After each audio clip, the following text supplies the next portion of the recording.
자, 오늘 리뷰할 페이퍼는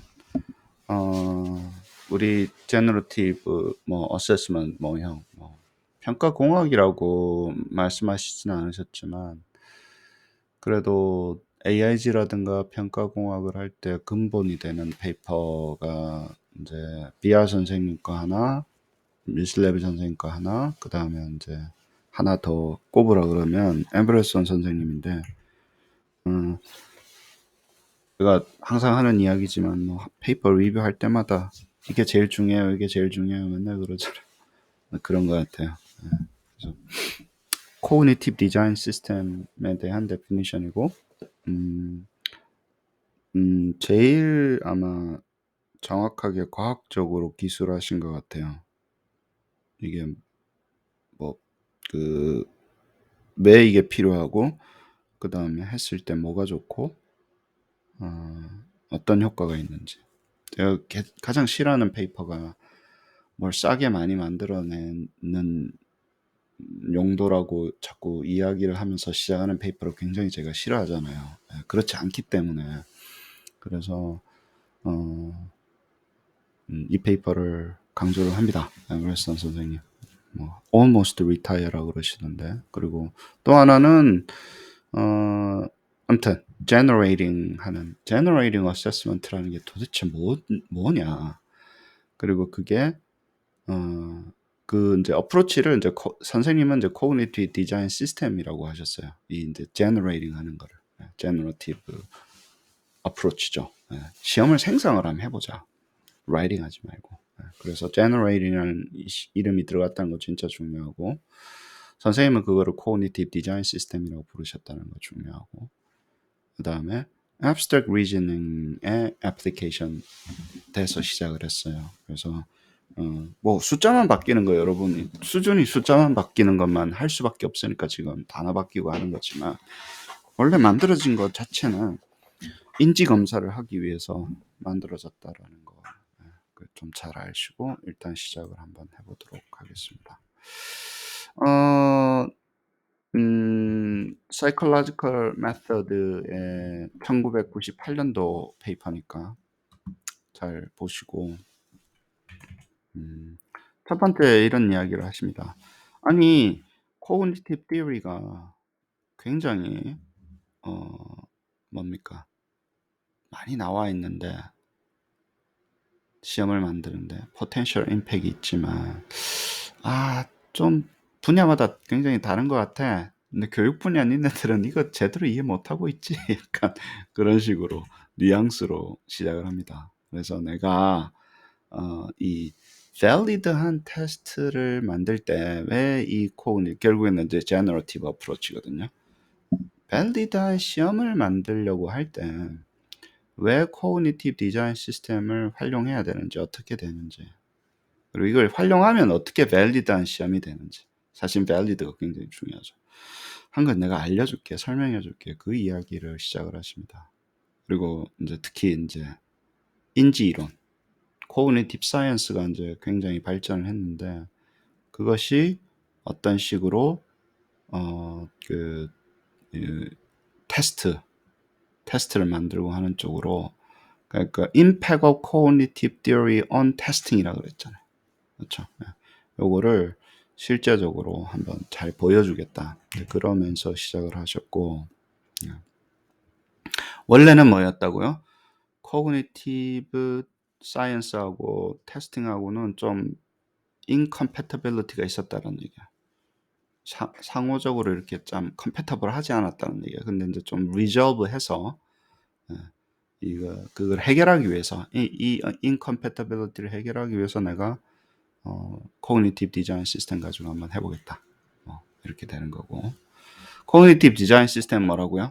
아까 했던 generating test인데 뭐라고요? 센터를 어디로 둔다고요? cognitive theory의 센터를 두면서 인지적인 이론을 중심으로 해서 이제 시험을 만드는 그 과정이라는 거예요. 우리 educational management는 인지적인 이론이라기보다는 교과, 커리큘럼이죠. 그러니까 애들이 뭘 알아야 되는지에 대한 우리 교육자들이 합의한 그걸 가지고 이제 보통 시험을 만들고 하는데, 인지 쪽에서는 좀 다릅니다. 그러니까 얼마나 메모리, 워킹 메모리 커퍼시티가 뭐 크냐 작냐, 예를 들면 뭐 인출을 잘 하냐, 매니플레이션을 잘 하냐, 코그니티브 저기 뭐냐 어빌리티를 가지고 그런 관점으로 이걸 보기 때문에 시험을 테스트를 바라보기 때문에 약간 다르죠. 근데 이제 한번 리졸브를 한번 해보겠다라고 이제 들어오시는 거고요. 그 다음에 하기 위해서는 이제 abstract reasoning을 가지고 하겠다. 그렇죠. 그 다음에 시험을 생성하는 거고, 그 다음에 뭐죠? generated from cognitive theory. cognitive theory를 가지고 생성된 abstract reasoning을 illustration으로 사용하겠다 그러고요. 그 다음에 이제 가장 중요한 이야기 construct validity.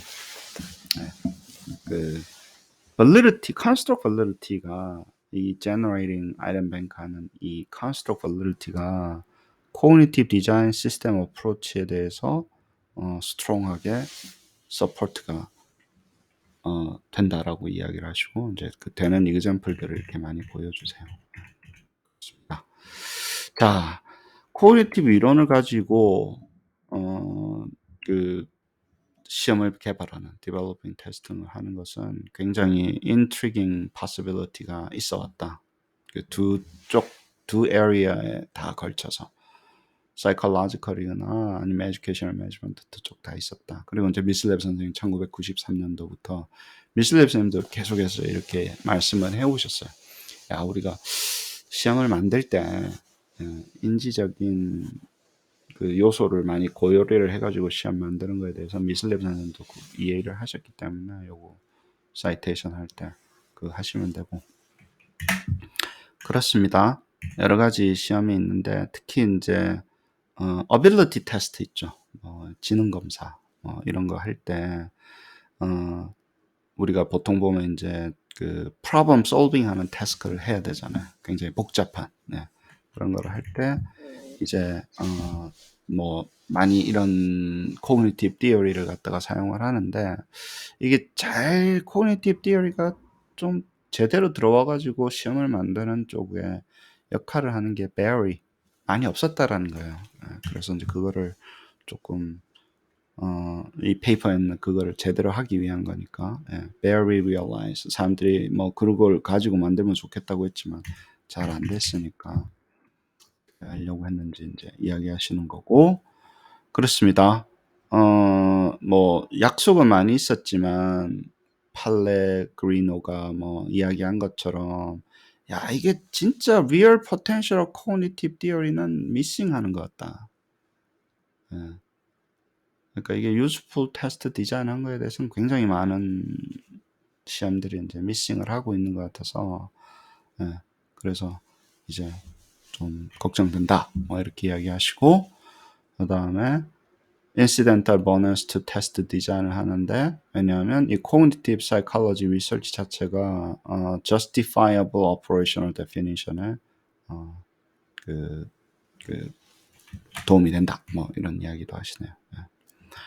왜냐하면 이 이야기들이 하나하나 나중에 다 중요합니다. description of task stimulus property를 할 때 그러니까 도대체 뭐 인지 시험에서 뭐가 어렵냐, 뭐가 복잡한 거냐, 뭐 이런 거를 하려고 할 때 뭔가 이런 specific operation이라든가 그런 그 operational definition이 굉장히 자세하게 돼야 되고 이론 중심으로 돼야 되는데 이론 중심으로 되기 위한 것들에 대한 것들을 이야기를 하고요. 문항을 task stimulu스라고 봐요. 이쪽에서는. 문항을 던져가지고 이 친구들이 그 과제를 해결해낼 수 있나 없나 그 문항에 대한 리스폰스를 반응이라고 보고 문항을 스티뮬러스라고 봐요. 그럼 그 스티뮬러스, 태스크 스티뮬러스에 대한 프로퍼티에 대한 굉장히 디테일한 그 디스크립션이 필요한데 그런 것을 하기 위한 것으로 이제 우리는 시험을 바라보는 거예요. 어떻게 그런 스티뮬러스 프로퍼티들이 코그니티브 프로세스에 영향을 주는지를 보고 왜냐하면 이 코그니티브 프로세스를 통해서 사람들이 문항을 풀기 때문에 그렇다는 거예요. 그래서 비헤이비어럴 관점에서는 또 태스크를 굉장히 보는데, 근데 관측 가능한 태스크를 보는 거고, 이쪽에서는 cognitive process, 머릿속에 움직이는 거잖아요. 그러니까 그쪽을 잘 안 보는 거예요. 아니, 그쪽에 관심이 있는 거예요. 대체 무슨 인지적인 과정을 통해서 이 문항을 풀어낼까? 네, 그런 이론을 굉장히 근간으로 해서 시작하는 게 이쪽 이론입니다. 자, 그 다음에 여러 가지 cognitive theory, 그 studies demonstrate potential cognitive theory to generate test item에 대한 것들은 여러 가지가 있다. 특히 spatial rotation task라든가 hidden figure item이라든가 abstract reasoning item 이런 것들을 generating 해주는 cognitive theory에 대한 것들은 여러 가지가 있어서 이제 이때까지 나왔던 것들에 대해서 쭉 말씀을 하십니다. 다시 한번 이야기를 하는데 시험 이제 인지 검사라고 이야기할게요. 그러니까 인지 검사를 생성하기 위해서 뭘 바꿔야 되잖아요. 뭐가 어려워지고 인지 검사는 이제 좀 완전히 어떤 그 스티뮬러스 자체가 어렵냐 쉽냐 이런 것들을 학생들이 뭘 알아야 된다라고 하는 declarative knowledge, 특히 선언적인 지식을 알아야 된다라고 하는 educational measurement하고 결이 조금 다르죠. 이건 지능을 측정을 하는 거니까. 그래서 뭘 알아야 된다는 게 아니라 이거를 할 때 얘가 어렵게 느끼냐 쉽게 느끼냐 거기에 집중을 하는 거야. 예를 들어서. 그래서 difficulty는 어떻게 보면요, 굉장히 인지 쪽에 가깝습니다. 인지 영역 쪽에 가까워요.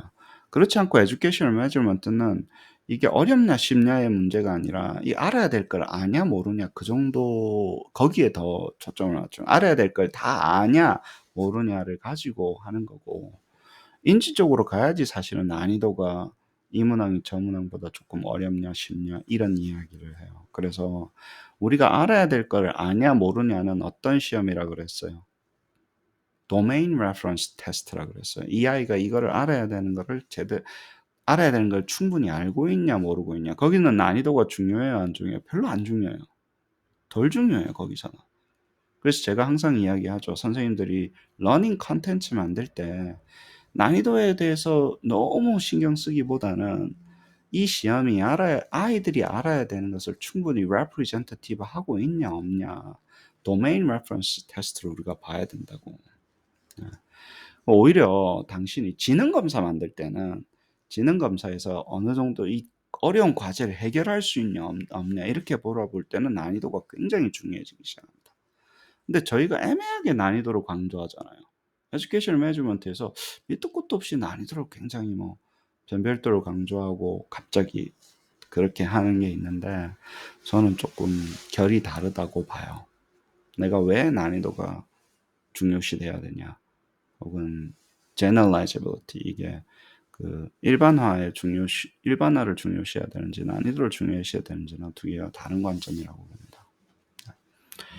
그렇고 그래서 뭐 여러 개 있는데 이제 그 중에 하나가 뭐냐면요, 두 개의 키워드를 보셔야 돼요. 어떤 과제가 그럼 어렵잖아요. 이거를 풀기에 어려울 때, 그렇죠? 왜 어렵냐라는 거를 설명해 줄 수 있어야 되고요. 그리고 이게 얼마나 어려운가를 그 예측을 할 수 있어야 돼요, 그 과제가. 이제 그러면 예측을 하고 설명을 하기 위해서는 어떤 이론이라는 게 필요하다는 거예요. 이 문항을 풀기 위해서 이 문항은 저 문항보다 더 어렵겠네, 해결하는 게. 왜 어려워요? 그러면 cognitive theory를 가지고 설명하고 예측한다. 무엇을? 그 과제의 난이도를. 혹은 response time. 얼마나 시간이 걸리는지. 그리고 그 과제가 시간이 같다고 하면 얼마나 어려운지. 그리고 같은 난이도라고 하면 뭐라고요? 얼마나 시간이 오래 걸리는지. 결국에는 아웃컴은 두 개밖에 없습니다. 이쪽에서. 얼마나 어려운지, 그리고 얼마나 오래 걸리는지. 그것을 뭐라고 한다고요? 코그니티브 이론을 가지고 내가 설명할 수 있고, 설명하고 또 뭐라고요? 하나가 뭐 predict. 요거만 잘 알고 계시면 돼요. 그러기 위해서 이제 코그니티브 이론을 가지고 했다. 뭐 그게 뭐 스페셜 로테이션이냐, 뭐 멘탈 로테이션이냐, 뭐 히든 피규어 아이템이냐, abstract reasoning이냐, 이거는 그 애플리케이션에 불과한 거예요. 그 중에 하나의 어떤 일러스트레이션에 불과하니까 근데 그런 관점을 가지고 시험을 만든다라는 거예요. 에듀케이셔널 매주먼트는 뭐예요? 이런 관점을 가지고 만들어요? 아니에요. 에듀케이셔널 매주먼트 바라보는 관점은 뭐예요? 얼마나 이것이 아이들이 알아야 되는 것인가, 우리가 합의로 한 것을. 그런 관점으로 바라본다는 거예요. 거기서는 difficulty가 여기보다는 좀 덜 중요해요. 그거보다는 뭡니까? 몇 개 중에 전체 알아야 되는 것 중에 알아야 되는 것 중에 몇 개를 알고 있냐. 100개를 알아야 되는데 그 중에 얼마를 얘가 수행을 했냐. 이제 그것에 집중을 하는 거예요. 그래서 두 개가 다르다는 걸 알고 계셔야지 보고요. 그렇습니다. 그런데 이제 valid 테스트가 cognitive theory를 가지고 제작이 되는 거는 특히 이렇게 뭐 생성하는 거는 사람들이 많이 이야기를 했는데, 그래서 좀 그 이론을 가지고 생성을 해보자. 이렇게 하면 어렵고 저렇게 하면 쉽고 뭐 이런 걸 가지고 생성하는 까지 했는데, 밸리드한 쪽으로 그 디자인이 된다라는 거는 좀 드물다라는 거예요. 이제 자기가 그걸 조금 해보겠다고 해서 된다는 거예요. 특히 이제 뭡니까? 그 construct validity에 어떤 영향을 미치는지에 대해서 이렇게 만드는 게 그게 부족하고 rare하다 뭐 이런 이야기를 하면서, 이런 게 있어야지 이 incompatibility, 교육에서 이야기하는 시험하고 그 다음에 이 심리학에서 이야기하는 심리 검사하고 psychological한 테스트하고 educational 테스트, educational measurement하고가 좀 이렇게 불일치가 있는 거를 좀 해결할 수 있지 않겠냐. 예, 그렇게 이야기를 하시고요. 그렇습니다. 그 다음에 이제 여기서 이야기를 하세요. 왜 이게 traditional construct validation이, 자 보세요. traditional한 construct validation이라는 게 cognitive 이론을 아직 incorporate를 하지 못하는 이유에 대해서 내가 설명을 해주겠다라고 이야기를 하십니다. 그 얘기는 뭐냐면 이 페이퍼에서 선생님이 construct validity를 뭐 그 전 페이퍼지만 1989년 페이퍼 그 전 것도 있지만, 이게 당신네들이 정의하는 전통적인 construct validation 자체가 문제가 있다라는 얘기예요. 그렇게 해서는 cognitive principle을 테스트 디자인에 포함시킬 수 없다라는 얘기예요. 굉장히 강한 이야기입니다. unable to incorporate라고 이야기하잖아요. 그따위 식으로 해가지고는. 그래서 왜 그런지 내가 설명을 해줄게. 첫 번째, 당신네들이 말하는 construct validation은, 그쵸? have a little potential to impact on test design이라는 얘기예요. 전통적인 construct validation 한다라는 얘기는 우리 뭐 합니까? 아이템 어널리시스 같은 거 하죠. 그렇죠? 문항 분석 같은 거 해요. 근데 문항 분석하는 거는 뭐라고요? 테스트 디자인 할 때 임팩을 적게 준다는 얘기예요. little impact이라고 그러잖아. 그거는 그냥 어떻게 만드는지에 대해서는 별로 이야기를 안 한다고. 만들어진 문항 골라내는 거지. 어떻게 잘 만드는 거에 대해서는 이야기하지 않는다는 거예요. 그렇게 해서는 시험을 valid한 시험을 만드는 데는 little potential이라는 거예요. little potential. 아시겠죠? 특히 어느 쪽에? 디자인 쪽에는. 설계할 때는 little potential을 가지고 있다는 거예요. 왜냐하면 해봤자 우리 문항 코렐레이션 보거나 데이터 코렐레이션 보거나 p-밸류 보거나 혹은 뭐 IRT를 본다 하더라도 뭐 fit 인덱스 같은 거 보잖아요. 근데 그거는 뭡니까? 이미 만들어져 있는 시험의 코렐레이션을 보거나 데이터를 분석을 하는 건데, 그거 가지고는 이게 어떻게 디자인이 잘 됐는지, 어떻게 디자인을 다시 해야 되는지에 대해서는 do not support 한다는 얘기예요. 그래서 시험 설계를 어떻게 잘 해야 된다는 데에서는 서포트하지 않는다라는 얘기예요. 어떤 식으로 리디자인해야 될지에 대해서는. 그냥 뭡니까? 우리가 맥시멈 할 수 있는 이야기예요. 이 문항 빼세요. 이거 말고는 뭐 할 수 있는 말이 뭐 있어? 많이 만들어 놓고 그 중에 몇 개 제거하세요. 뭐 이런 이야기밖에 할 수밖에 없다는 얘기예요. 아시겠죠? 그리고 또 새로 만들었어요. 그럼 뭡니까? 내가 디자인을 다시 했어. 그럼 또 필요하잖아. 이 뭐 데이터가 또 필요하잖아. 그게 제대로 됐는지 안 됐는지. 그럼 또 필드 테스트 또 해야 되잖아. 그쵸? 그래 놓고 필드 테스트 결과가 또 디자인을 타는데, 디자인하면 또 디자인하고 또 문항 만들어야 되고. 이게 별로 굉장히 힘만 들고 발품만 팔고 굉장히 뻘짓 같다라는 느낌을 준다라는 얘기예요. 뭐 뻘짓 같다는 건 나의 해석이지만 선생님 보셨을 때 그렇게 얘기를 하죠. 예를 들어보자. 크롬박 알파 쌤이래. 크롬박 쌤이 이야기했던 construct validation 하는 거는 뭡니까? 이거 strong program, strong 한다라는 거예요. 이걸 막 아주 강한 걸 가지고 디자인도 해내고, systematic 테스트를 하기 위해서 construct meaning에서 아주 이렇게 strong한 프로그램을 뭐 하셨다고요? anticipate 했지만 모든 사람이 시험 만들 때 진짜 뭔가 대단한 이론이 있어가지고 그거 가지고 만들고 막 이런 거 하는 것 같지만 실제로는 뭐라고요? 굉장히 약하다라는 거예요. 약해. 그냥 일단 만들어 놓고 뭐 골라내는 거 그 수준을 대부분 멈췄다라는 얘기예요. 이 교과 과정에 맞는 거 한번 만들어 봅시다. 이원 목적 분류표 해가지고 뭐 여기다 일단 만들어 놓고 했다라는 거예요. 왜냐면 거기는 뭐예요? 그 문항끼리의 인터코릴레이션에서 예, 인터코릴레이션에서 코릴레이션 보는 거고, 이미 개발되어 있는 시험에 뭡니까? 코릴레이션의 empirical result를 조금 본다라는 얘기예요. 거기에 의존한다는 얘기예요. 팩트 애널리시스 하고 문항 분석하는 게 컬렉트 된 그 데이터에 너무 의존한다는 얘기예요.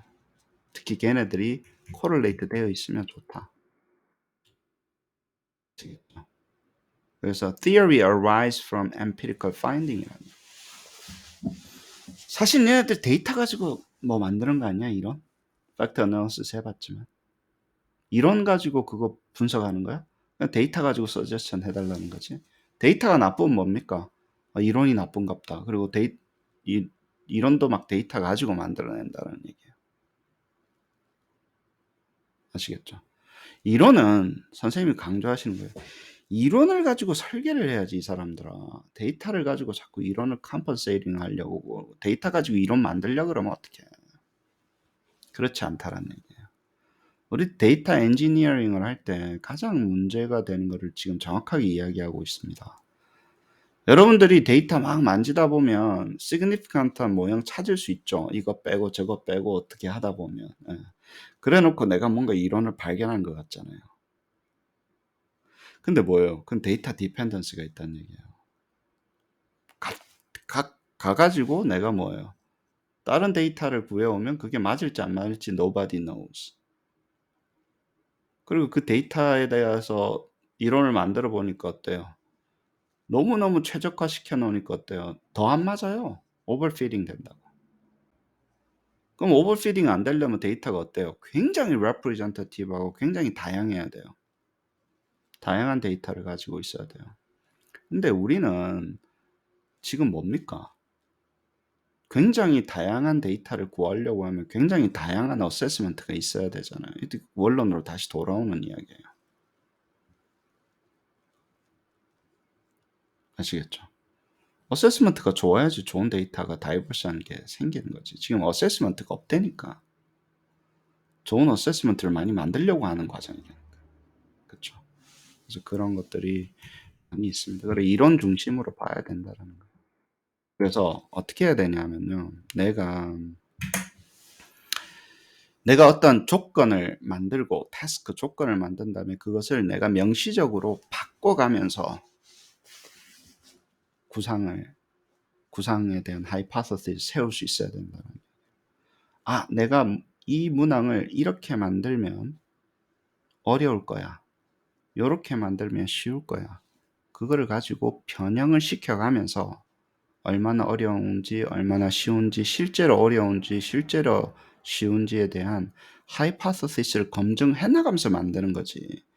그냥 만들어 놓고 그냥 이 문항이 어려워요, 쉬워요, 핏이 좋아요, 안 좋아요, 걸러내고 하는 것으로는 한계가 있다라는 걸 이야기를 하시는 거예요. 그러니까 이론을 가지고 만들려다 보니까 문항을 만들 자연스럽게 이론에 의한 생성이라는 게 나온다라는 거예요. 이제까지는 이론에 대한 생성이 아니고 뭡니까? 그냥 그 영역에 대해서 문항을 만들어 보자. 그렇게 만드는데, 근데 우리는 에듀케이셔널 매니지먼트는 그게 나쁘다는 게 아니라 나쁘다는 게 아니라 뭐 에듀케이션 매니지먼트는 그냥 이 도메인의 태스크를 다 알고 있냐, 유니버스의 관점을 줬기 때문에 그런 걸 고민 안 했던 거죠. 근데 유니버스의 관점을 두면 뭐라고요? 난이도는 별로 중요한 게 아니에요. 그 문항의 난이도가 정확하게 중요한 게 아니라 이 구상에 일반화가 잘 되어 있냐, 이 문항들이 유니버스를 잘 레프레젠트하냐, 거기에 초점을 두는 거예요. 아시겠죠? 용도가 달라요. 두 개가 달라요. 결이 달라요. 나쁘고를 떠나서. 그렇습니다. 그래가지고 할 때 이제 이분이 이제 이야기하시는 거는 코그니티브 티어리가 중앙으로 들어와야 된다는 거예요. 그래야지 이 전체가 해결이 되지. 코그니티브 티어리가 약간 보조 역할을 해서는 안 돼. 센터로 들어와야 돼. 핵심적인 역할을 해야지 이 뭐죠? 이 난이도를 설명하고 하는 게 중앙에 된다는 거예요. 그래서 여러분들이 difficulty 모형을 만들고 싶다는 얘기는 내가 난이도 예측 모형을 만들 그것까지 가고 싶잖아요. 예를 들어서 그렇다고 하면 난이도가 왜 다른지에 대한 이론이 있어야 돼요. 그래서 우리가 태삼할 때 제가 계속 강조하는 게 뭡니까? complexity of information. 그렇죠. 그냥 간단하게 아주 인디비주얼한 케이스를 가지고 멀티플 초이스 하는 게 아니라 2개 중에 맞는 것을 고르시오, 3개 중에 맞는 것을 고르시오, 5개 중에 4개랑 매칭되는 것을 고르시오가 하면 우리가 의도적으로 explicitly manipulating task complexity를 올리는 거예요. 바꾸는 거예요. 그래 놓고 뭡니까? 그런 식으로 해서 내가 태사마를 만들어서 이게 얼마나 실제 어려워지는지 안 어려워지는지 하이파서시스 테스트 검증을 해보자.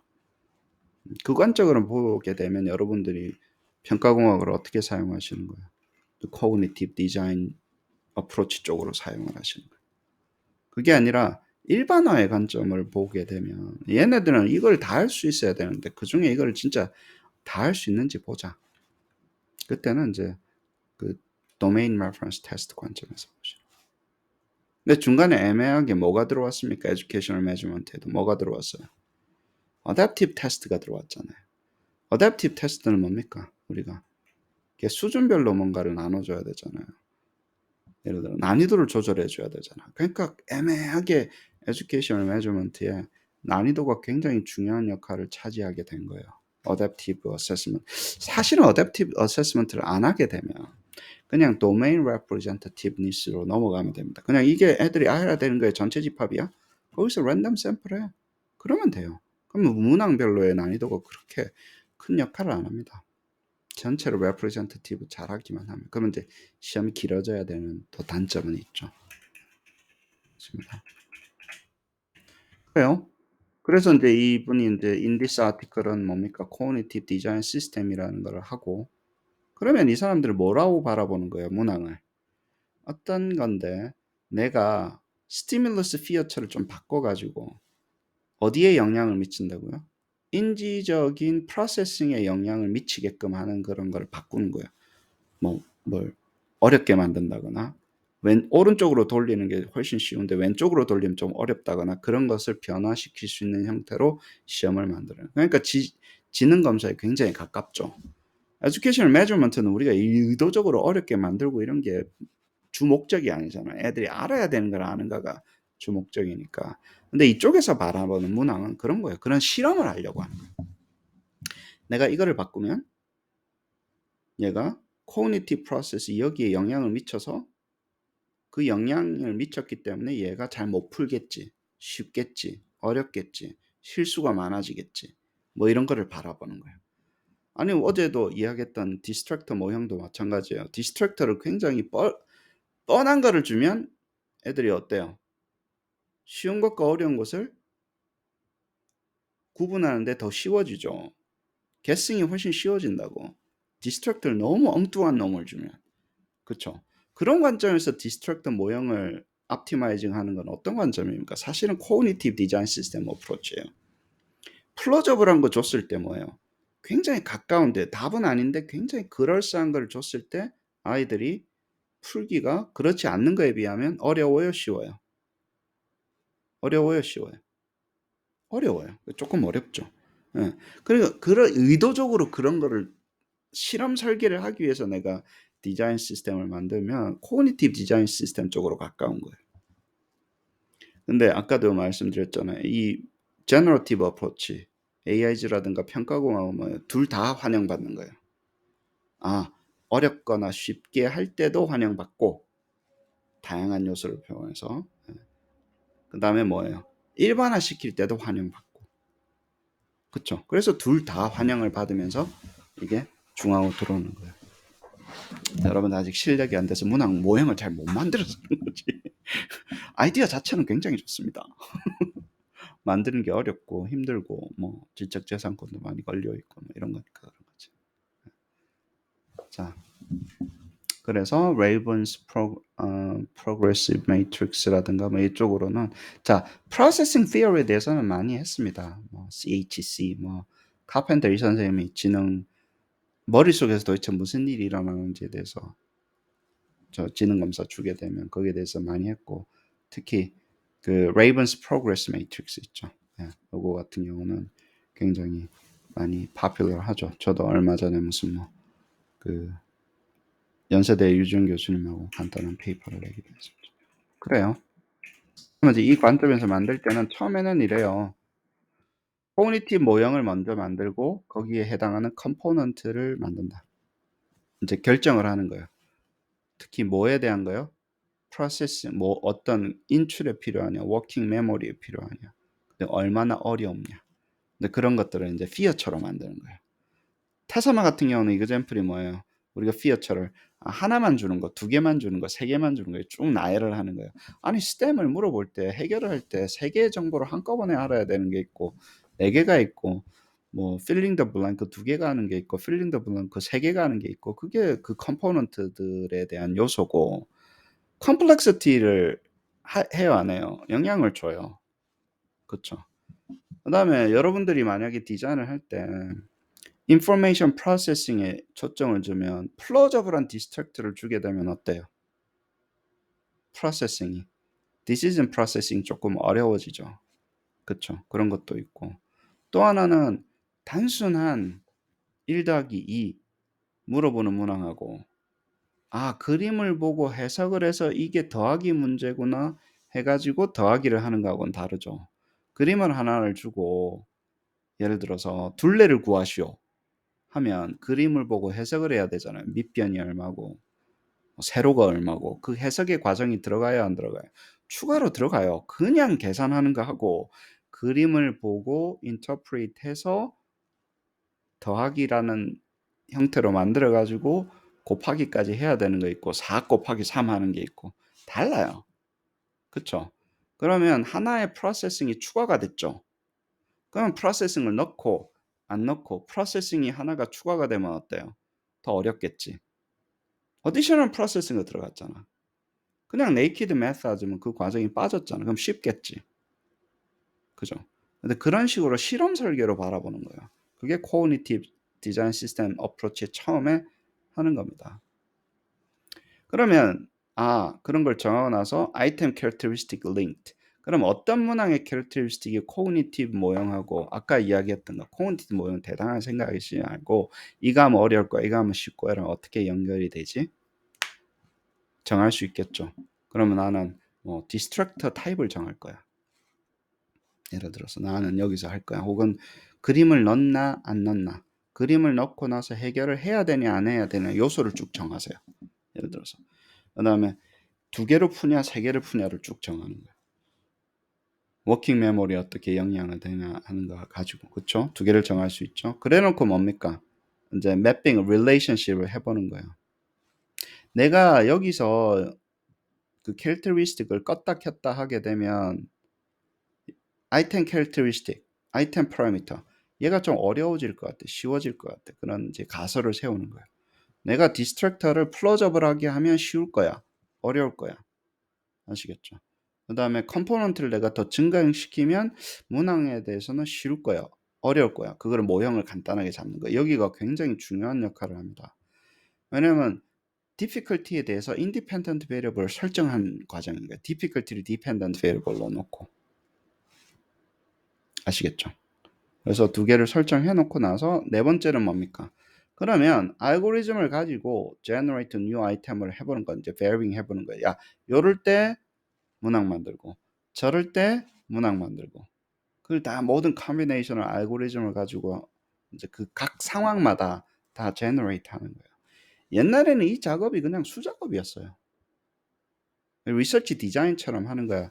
아, 내가 difficulty가 예를 들어서 3개로 select all 만들고 그 다음에 숫자는 뭐 바뀌어도 되고 그 안에서 select all 4를 만들고 숫자는 바뀌어도 되고 근데 테이블 같은 거 만든 다음에 그 셀에 해당하는 거 있죠. 셀에 해당하는 문항을 몇 개씩 수작업으로 만드는 거예요.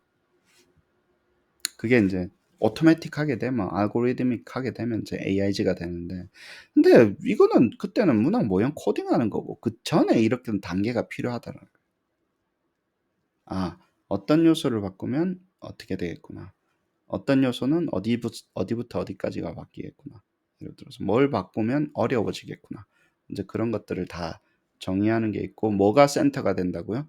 이 코그니티브 모형 자체가 센터가 되게끔 해서 쭉 진행을 시킨다는 거예요. 그러고 나면 이제 내 모형이 나와요. Model relationship between item characteristic and parameter. 그쵸? 이런 모형들. 이걸 difficulty 모형이라고 그래요. 아, 내가 이거를 바꾸면 난이도가 이렇게 바뀔까라는 걸 내가 설계를 하고 그 설계에 의해서 문항을 만들었잖아요. 그렇죠? 그러면 내가 나중에 데이터가 들어오게 되면 내가 지금 내가 만들었던 그 요소들이 예를 들면 얼마나 난이도에 영향을 미치는지 소위 말해서 슬로프 같은 걸 계산해낼 수도 있는 거예요. 멀티 레벨 IRT 모형이라든가 뭐 그런 걸 가지고 만들어낼 수 있는 거예요. 데이터가 들어와야 돼요? 안 들어와야 돼요? 데이터가 들어와야 돼요. 그 슬로프 같은 거 계산하려면. 근데 장점은 뭐라고요? 일단 한번 안정화되고 나면 모든 문항에 대해서 그 데이터를 다 받을 필요 없이 샘플 문항 가지고 데이터를 받은 다음에 그 예측 모형이 충분하면 생성되지 않은 문항에 대한 난이도도 예측이 가능하다라는 거예요. 이걸 만들고 나면. 그게 이제 전체적인 아이디어입니다. 그래서 이제 뭐 탑다운 디벨롭먼트 할 때는 이런 식으로 진행이 된다. 바텀업은 뭐라 그랬어요? 이거를 만들기가 너무 어려우니까 일단 만들어진 문항을 가지고 어떤 걸 가지고 이 사람들이 근데 그러려면 잘 만들어진 문항들이 있어야 돼요. 잘 만들어진 문항을 보고 얘가 그러니까 그리고 한 문항만 봐야 돼요? 아니요. 여러 문항을 봐야 돼요. 잘 만들어진 여러 문항 세트를 보면 아, 이런 거를 바꾸려고 했구나, 이 사람들이. 이 문항과 저 문항 차이가 이렇게 어떤 원리를 역으로 추정해내는 거예요. 그건 reverse engineering. 이거는 위에서부터 모형 잡아가지고 천천히 해내는 거고. 에듀케이셔널 매저먼트는 이게 맞아요, 안 맞아요? 잘 안 맞아요. 에듀케이셔널 매저먼트 이 교과에 이원 목적 분류표에 따라서 만드는 게 맞아요. 아니, 이 교과에 여기 알아야 되는 거를 문항을 만드는데 거기서 이제 문항 모형을 만들자는 거지. 우리. 태스크 모형하고. 그렇죠? 그래서 좀 다른 이야기입니다. 뭐가 좋고 나쁘고를 떠나가지고. 근데 난이도를 설명하려면 잘 보세요.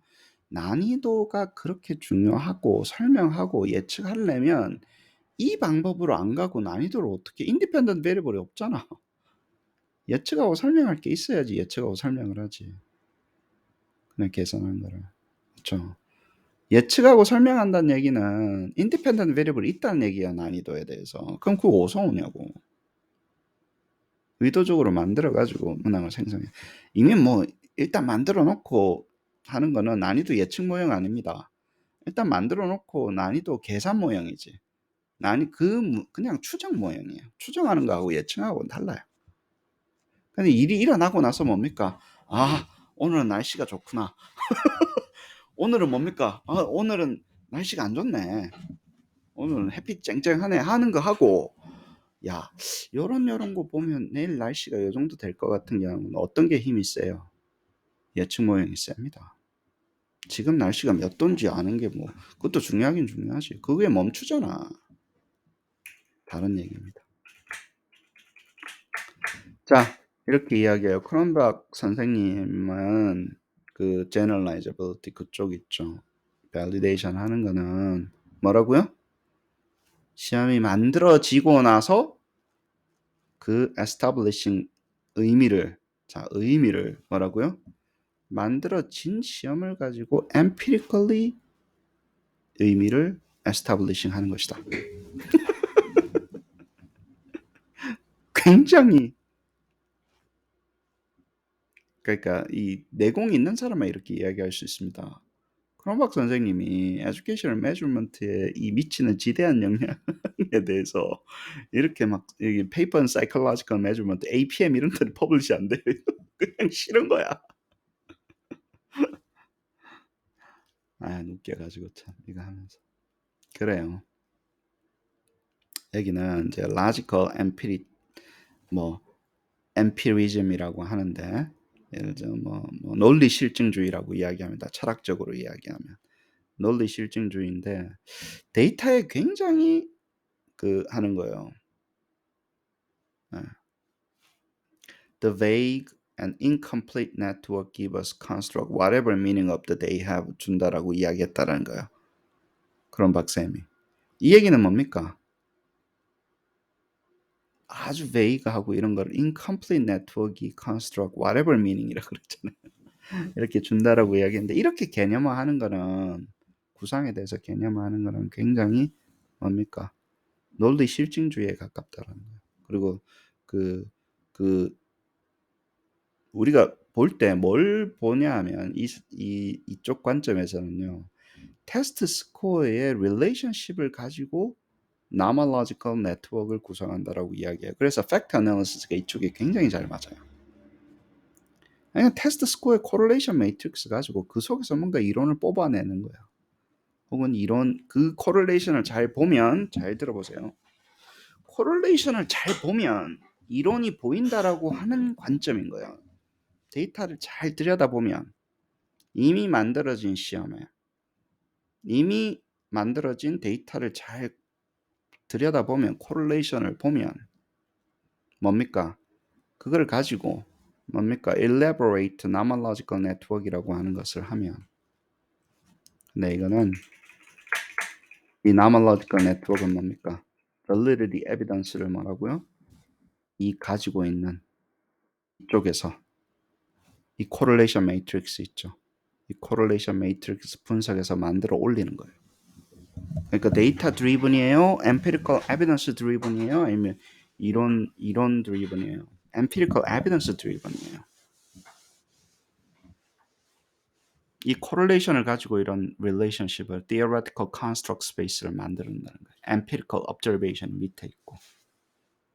그럼 이러면 이 관점은 뭡니까? 그러니까 이것을 근간으로 해서 올라갔기 때문에 예를 들어서 바라본다는 거예요. 그래서 이거를 이런 evidence를 가지고 하는 게 construct validation이라고 이야기를 하는 겁니다. 뭐 이거 그럴싸해요, 안 그럴싸해요? 그럴듯해요. 내가 지금 관측하는 건 이게밖에 없잖아. 근데 어느 정도 이론을 가지고 만들어 보니까 데이터를 가지고 여러 문항을 만들어 보니까 이 이론이 맞는지 안 맞는지를 테스트하는 거니까 굉장히 그럴싸합니다. 그리고 실제로 설명은 굉장히 컨빈싱 하죠. 요 그림을 잊지 마십시오. Nomological Network이라고 하는 이 개념이 이게 SEM 할 때도 쓰이고 IRT 할 때도 쓰이고 다 특히 Structure Equation Modeling 나는 그래도 박사 전공은 SEM 쪽으로 했으니까 이게 지금 너무 make sense 한 거예요. Two layer 뭐예요? Construct의 relationship 있고 내 데이터는 그걸 represent. 이거 요 쫓겨나게 보면 뭡니까? 이 쫓겨난 IRT 모형이잖아. 그러니까 이 문항들이 이 construct을 잘 측정하고 있냐? 그걸 가지고 또 보는 거니까. 이게 굉장히 있어 보였었어요. 힘 있어 보이고 멋있잖아 또 1층 2층 나눠져 가지고. 근데 이게 아니라잖아 선생님.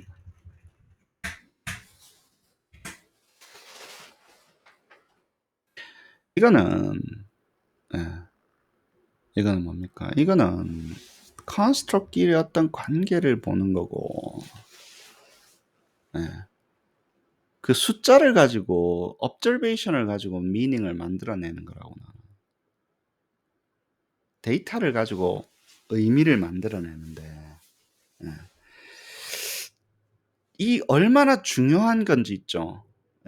이 중요성을 그 구상에 대한 거를 가지고 예. meaning and significance가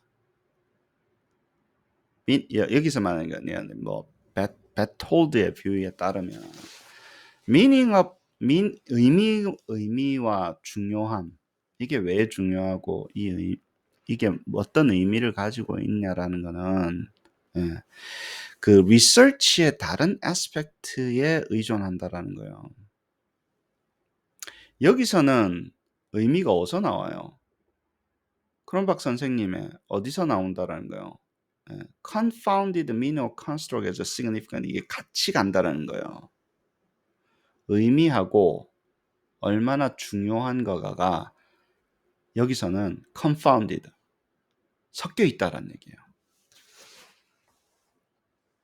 아시겠어요? 의미는 의미고 그것이 얼마나 significant한가, 이게 무엇냐라는 것과 이게 얼마나 중요한 거냐, substantial한 거가 같이 간다라는 거예요. 근데 다른 관점에서 보면 그게 두 개가 있을 수 없다는 얘기예요. 같이 있으면 안 된다라는 얘기예요. 자, 봐봐. 여기서는 뭡니까? 어떻게 만들었어요, 우리가? 팩트 어나리시스 하면 어떻습니까? 이걸 제거한다고. significant 한 것으로 의미를 만들잖아. 그럼 이 팩터가 뭔지에 대한 의미가 얘가 significant 하다는 거에 달려 있어요, 안 달려 있어요? significantly 서로 correlate 해서 달려 있다고. 그 팩터가 되려면 얘네들끼리 굉장히 똘똘하게 뭉쳐 있어야 되잖아.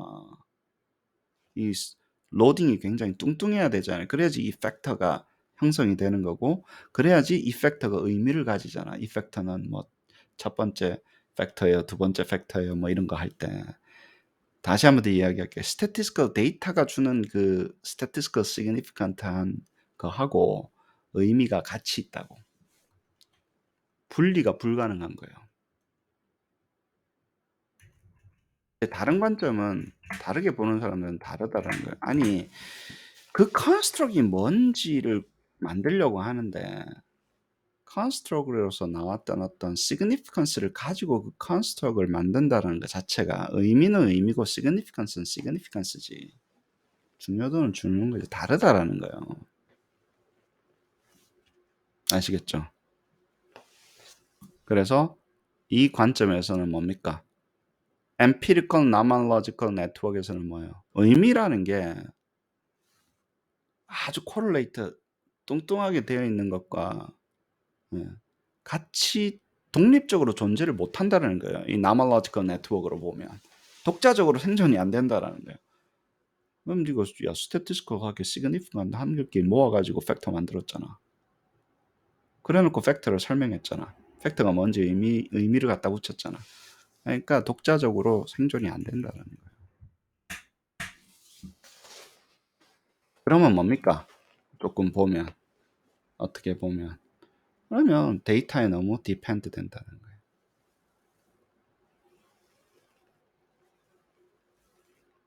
아시겠죠? 그래서 테스트, 그거 대신에 뭘 해야 된다는 거요?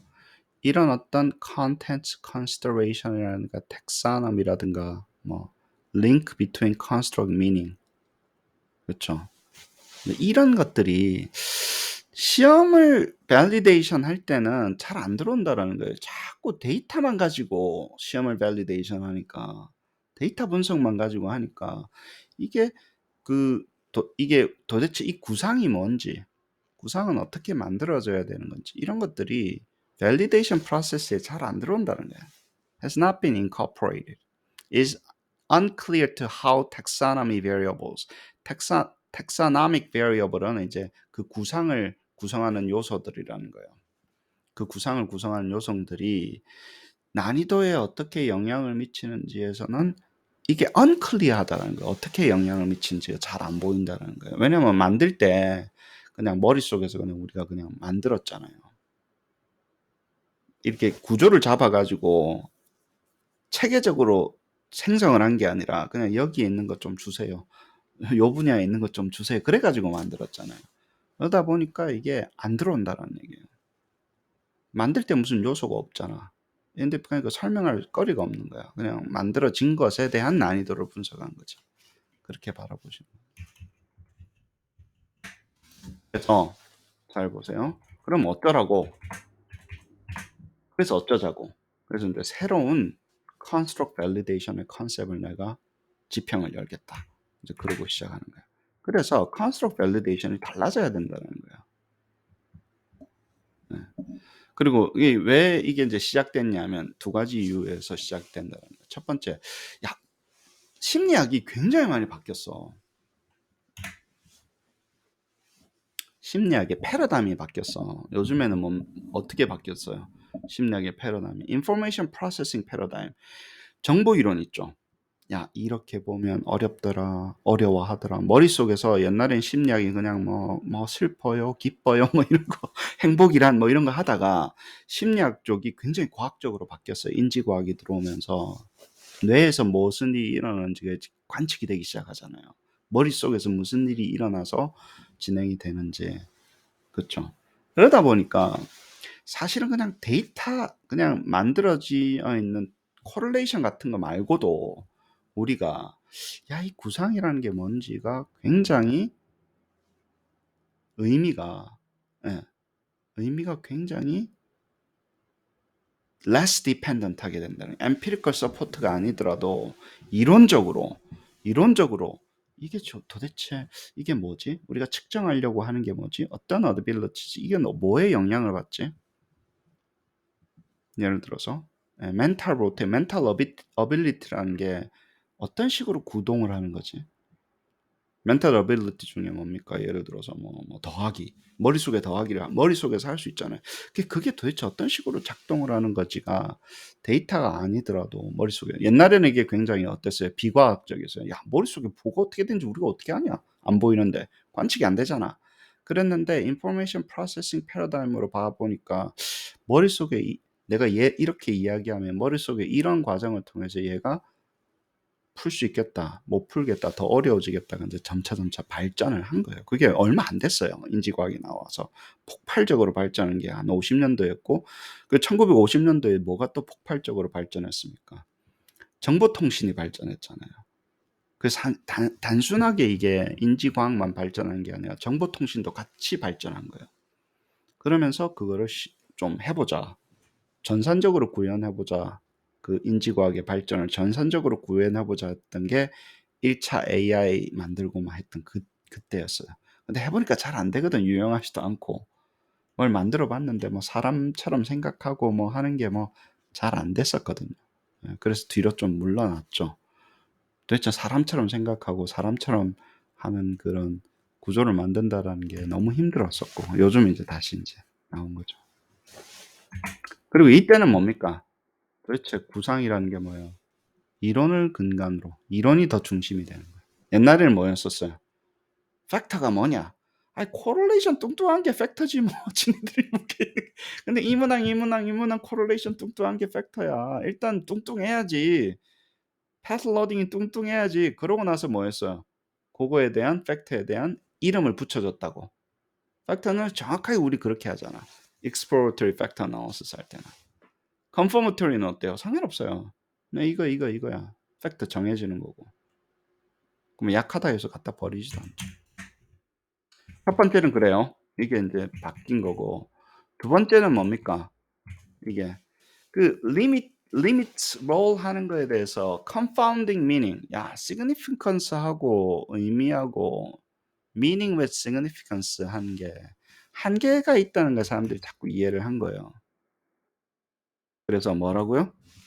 의미라는 거는 이 구상이 뭐냐라는 거는 시험 만들기 전에 딱 설정을 해야지. 뭘 만들고 나서 데이터 가지고 자꾸 이게 무슨 의미가 있네, 뭐 construct이네, 뭐 아니네, 뭐 이렇게 하는 거는 안 좋다는 거예요. 그래서 Nonological Network Approach가 뭐라고요? 좋다고 나쁘다고 한계가 있다는 걸 이야기를 하십니다.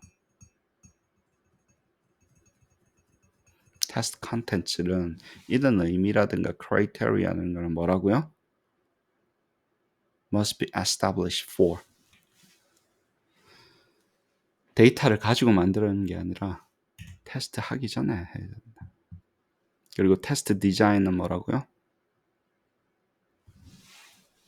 is not integrated. 그러니까 여기는 이제 이렇게 하면 integrating 안 되니까 이런 것들이 theoretical한 nature of construct 이게 도대체 뭐가 어떤 식으로 매저돼야 된다는 것이 테스트 디자인 속에서 시험 설계할 때 들어와야 된다는 시험 설계. 그래서 나마나워커 네트워크에 반대되는 말로 1983년도에 선생님이 이미 이야기를 하셨죠. 이 페이퍼. construct representation을 이야기하셨어요. 거기는 뭐라고요? nomothetic span이라는 걸 이야기하셨어요. 뒤쪽에 스티뮬러스를 만들어주는 explicit representation of principle 이게 더 중요하다라는 거예요. 자, construct representation은 무엇을 컨선하고 있습니까? 시험 점수의 의미를에 포커스를 하는 거예요. 이게 무슨 의미지? 도대체 3이라는 게 뭐야? 점수 3점이라는 게 뭐야 도대체? 5점이라는 게 뭐야? 5점을 받는다는 게 어떤 의미냐고. 예를 들어서 그냥 시험을 찾는데 5점을 받았어야 할 수 있으니까 괜찮아. 근데 5점이 무슨 의미인지에 대해서 설명하는 것에서 그 설명을 하려고 하는 의미에 대한 설명에 집중한다는 거야. 컨선한다. 엠피리컬 한 것에 집중하는 이걸 먼저 가지고 엠피리컬로 하는 거예요. 그리고 뭡니까? 그럼 construct 의미라는 것은 뭐예요? Understanding process, strategy, knowledge that person to solve item. 도대체 construct의 의미라는 것은 elaborated 되는데 이거를 풀려고 하면 이 문항, 이 과제를 해결하려고 하면 이 사람이 무슨 지식을 가지고 있어야 되고 그리고 어떤 스트래티지를 사용해야 되고 그리고 어떤 인지적인 과정을 통해 가지고 이 문항을 푼다라는 것이 elaborated 된다라는 거예요. 이걸 가지고 그러니까 이해를 해야지 이게 구상에 대한 의미가 elaborated 된다는 거예요. 근데 이거 elaborate를 잘하려면 어떻게 해야 될 것 같아요?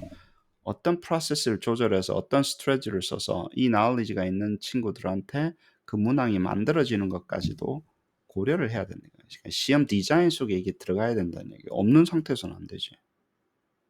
그러니까 없으니까 맨날 뭐래요? 그냥 뭐 일단 만들어 놓고 그거 가지고 난이도 구하고 fit 안 좋으면 빼고 뭐 거기에 머무른다는 얘기예요. 그렇죠? 그리고 이런 걸 할 때 프로세스라든가 스트래티지라는 걸 볼 때 뭐예요?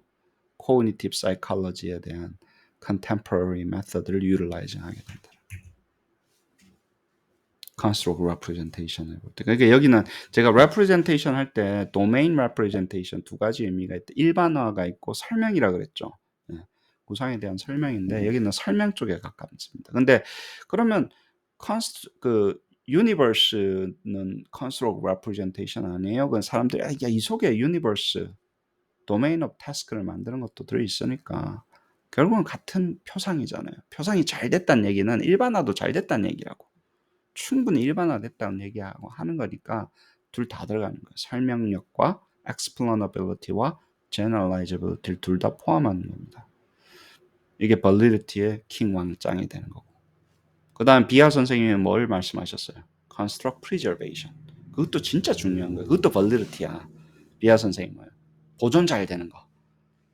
평가가 보존이 잘 돼야지 기억으로부터. 보존 잘 되기는 construct 뭐라고요? preservation도 있어. construct representation은 뭐냐고요? 이 도대체 구상의 의미가 뭐야? 뭘로 이루어져 있어? 네가 측정하려고 하는 게 뭘로 이루어져 있는지에 대한 굉장히 정교한 elaboration도 필요하다는 거예요. 근데 그 두 개를 뭐가 해결해 준다라는 거예요? construct representation과 construct preservation 두 개를 뭐가 해결해 주는 거예요?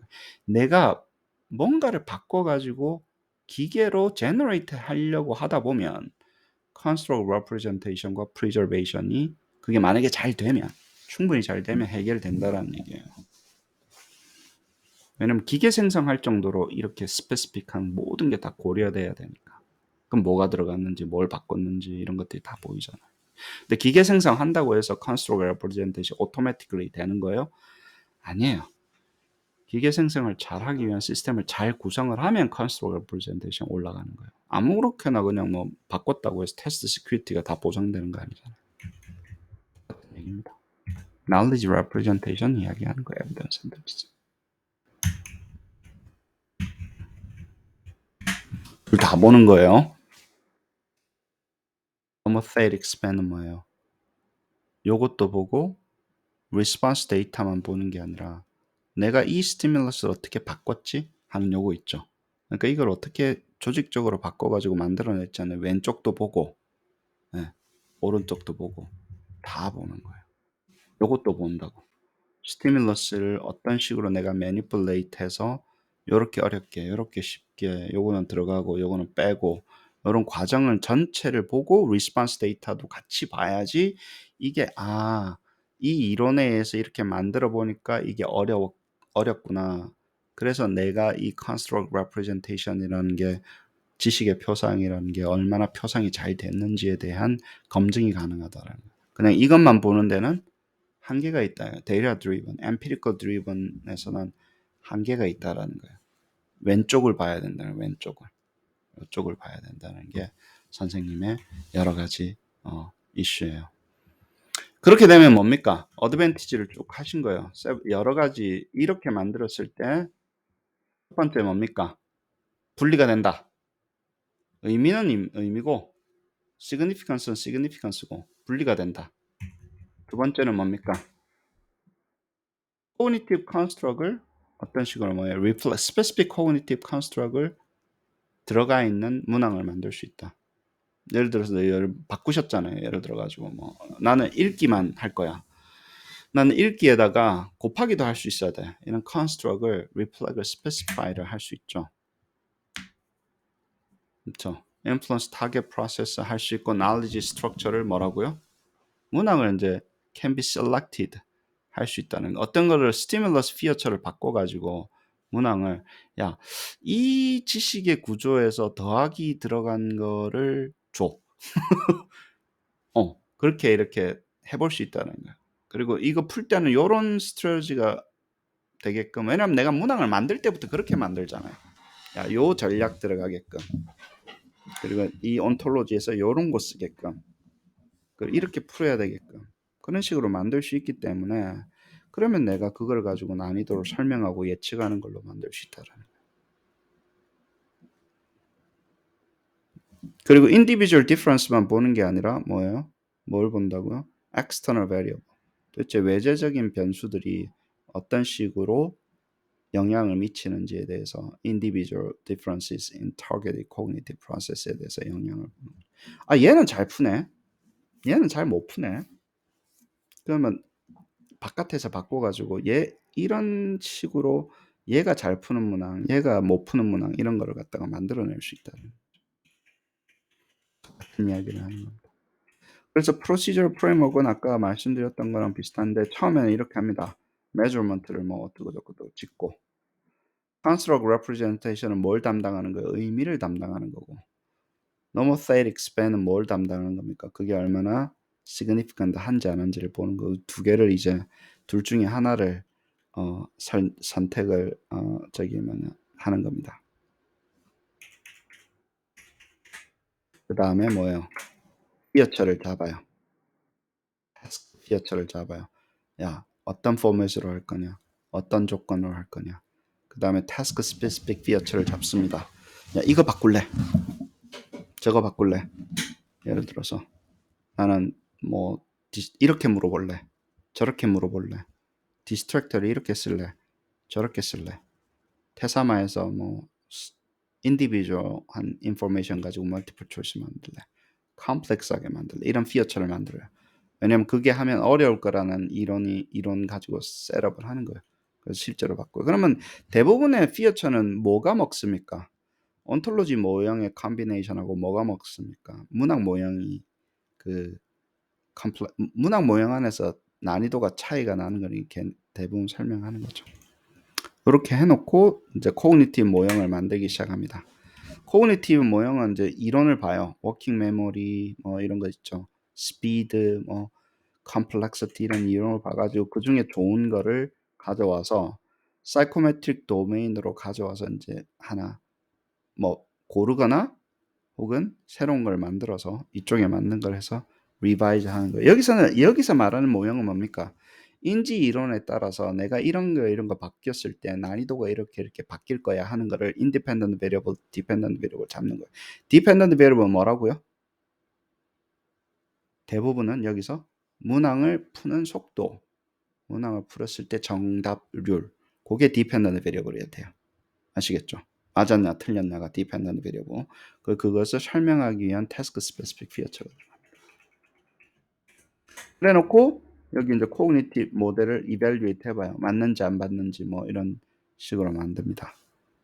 evaluate impact of complexity factor, plausible on 뭐 어쩌고저쩌고 뭐 plausibility 뭐 이런 거를 다 해가지고 새로운 시험을 만들고 나서 뭐라고요? 그 다음에 cognitive 이론이 이제 안정화가 됐어요. 그쵸? 그러고 나면 뭡니까? 어떤 식으로 내가 그 difficulty를 어떤 식으로 바꿔야 될 거냐, 쉬운 것부터 어려운 것까지 어떻게 배치할 거냐, 그 다음에 distribution item feature를 어떤 식으로 할 거냐, 이런 거를 이제 specify를 합니다. 난이도를 나는 여기서부터 여기까지 바꿀 것 같아. 바꾸고 싶어. 그러면 내가 문항 모형의 feature를 어떤 식으로 해야 될지, 어떤 식으로 배치를 해야 될지가 결정이 나겠죠. 그거를 하고 나서 그 다음에는 거기에 맞춰서 generating item 한다라는 얘기예요. 거기에 맞춰서. 되게 재밌는 게 읽어봐. 페이퍼에 psychological artificial intelligence 그 물음표 해놨다. 여기를 AI라고 부를까? 되게 귀여웠어요. 여기가 이제 만들어 줄 때 아니 내가 specify까지는 할 수 있잖아. 이런 조건으로. 우리 같은 경우 뭡니까? 아예 specify 할 때 어때요? 태스크 모형 만들어서 문항 모형 만들어서 그 전에 온톨로지 모형도 만들고 다 관련해가지고 기계가 이제 자동적으로 룰 베이스로 생성하게 만들죠. 그쵸? 여러분들이 힘든 게 카파 시스템에서만 힘든 게 이 전체 단계를 예를 들어서 기계가 생성하게끔 다 정리해야 되니까 굉장히 힘든 거예요. 기계 생성. 아니 나도 좋겠다. 누가 대충 이런 피어처만 만들어 놓으면 기계가 알아가지고 그 피어처에 맞아서 뻥뻥뻥뻥 만들어주면 좋겠네. 그죠? 근데 우리는 이제 이것저것 여러 가지 방법을 통해 가지고 중간에 숏컷을 좀 찾고 있어요. 그래 놓고 만들고 나면 뭐예요? 이밸리에이트 해야 됩니다. 제대로 됐는지 안 됐는지. 실제로 그렇게 작동하는지 안 되고. 사이코메트릭한 이밸리에이션 하고요. 그 다음에 뭡니까? 어셈블 한다는 거. 여기서 문항 위주로 하는데 제가 이거 봤을 때 약간 이게 한계가 있는 게 이거예요. 왜냐하면 문항 하나만 줘가지고 다 칼리브레이션을 따로따로 하지 않고 뭔가 어세스먼트 형태로 딜리버를 해야지 세트로 줘야 되지 않냐라는 생각이 드는데 아무튼 여기서는 그냥 문항에 집중해서 만들어서 그걸 가지고 이제 어댑티브 테스트도 만들고 픽스드 컨텐츠는 뭡니까? 픽스드 컨텐츠 어세스먼트 어댑티브 테스트 만들어서 밸리데이션 한다는 거. 여기까지. 그러면 이제 뒤쪽 부분이 굉장히 이론이 굉장히 빵빵해지는 것 같은 느낌이 들죠. 그냥 바로 이렇게 밸리데이션으로 들어가는 게 아니라 앞에 5단계가 있으니까 좋아 보이는 거죠. 자, 다시 한번 이야기할게요. 코그니티브 이론이 이렇게 되면 뭡니까? 그냥 문항만 만드는 게 아니라 뭐라고요? 어떤 식으로 문항의 파라미터가 어떤 식으로 에스티메이션 되는 것까지, 그쵸? 그런 방법까지 다 얘가 관장을 하기 시작을 한다는 거예요. 그 다음에 뭐 overall fit of the mathematical, 보통 코그니티브 모형은 수학적인 모형이거든요. 전부 다 모형이란 얘기는 전부 다 수학적인 모형을 이야기를 합니다. 거의. 그래서 이제 fit 같은 거 실제로 내가 설명을 잘 하냐, 예측을 잘 하냐, 난이도를 어떤 식으로 잘 하냐, 그거를 가지고 그 만들어진 거를 A cognitive 모형이라고 그러는 거야. cognitive psychology를 근간으로 해서 independent variable 잡아서 쉽냐 어렵냐. 그러니까 쉽냐 어렵냐라는 파라미터도 예측하고 에스티메이션도 하고 뭐라고요? 쉽게 어렵게 만드는 것도 하고 둘 다 해요. 그래서 이게 그 난이도 설명 모형도 되고 문항 생성 모형도 두 개의 역할을 하는 거예요. 여러분들이 만드는 모형이 우리 문학 모형 막 때려 넣잖아요. 근데 지금은 그냥 뭐 일반화를 하기 위해서 때려 넣는 건데, 문학 모형 1번은 쉬운 거, 문학 모형 2번은 이런 이유로 어려운 거, 더 어려운 거, 더 어려운 거 이렇게 만들면 문학 모형 1, 2, 3, 4, 5가 뭐예요? 난이도를 설명하는 모형이 되는 거예요. 아시겠죠? 그래서 멀티 레벨 IRT 할 때 걔네들이 예를 들어서 인디펜던트 베리어블이 돼요. 문학 모형 1, 2, 3, 4, 5가 클러스터가 돼가지고 걔네들이 그러면 문학 모형의 디퍼런스가 between 문학 모형의 난이도가 within 문학 모형의 난이도랑 얼마나 차이가 있냐. 그럼 intra-class correlation이 나오겠죠. between item model 난이도 variability over overall item model 난이도 variability 이러면 이제 뭐 tau sub 00 over 뭐 entire variance 이런 게 나오는 거예요. strong theory는 뭐라고 합니까? strong theory는 cognitive process centered assessment. cognitive process. 야, 이렇게 하면 이게 이렇게 어려워지니까 이렇게 갈 거야고. weak theory 쪽은 뭐예요? knowledge acquisition. 그냥 그거보다는 weak theory 좀 이론이 없다는 얘기가 아니라 cognitive process보다는 어디요? 여기를 알고 있냐 모르냐 쪽으로 이제 집중하는 거죠. 알겠죠? 그래서 테스트 아이템은 뭡니까? 이쪽에서 그 뭡니까? 이제 cognitive psychology completing theories open compared. 첫 번째, task domain은 broader 한 걸 봐야 된다라고 이야기하는 거예요. cognitive psychology. test item must represent broad range of difficulty여야 되는 거예요. 이것도 하기는 해요. 아시겠죠? 이때는 뭡니까? plausible process 때 내가 좀 이론이 약하면 뭐라고요? 전체를 포함하고 있냐 안 하냐, 쉬운 것부터 어려운 것까지가 있냐 아니냐, 여기에 이제 포커스 한다는 거예요. 좀 weak theory면. 아시겠습니까? 그렇지 않고 정확하게 설명해 달라 하면 뭐라고요? 난이도를 내가 정확하게 설명하려고 하면 strong theory가 가깝고, weak theory는 뭐라고요? 좀 여기서부터 여기까지지 않겠냐. 그래서 대부분은 weak theory입니다. 우리가 정확하게 모르지. 정확하게 몰라요. 정확하게 설명하려기보다는 여기서부터 여기까지 난이도가 적절하지 않겠냐? 커버하지 않겠냐? 근데 거기에 우리는 대부분 머물러서 이론을 진행하는 거죠. 뭐 지능 검사를 만들 거 아니에요. 실제 지능 검사 만든다고 하더라도요, 100%다 설명해주는 이론이라기보다는 여기서부터 여기까지가 적절한 그 레인지인 것 같아, 난이도에. 거기에 그 쇼부를 봅니다.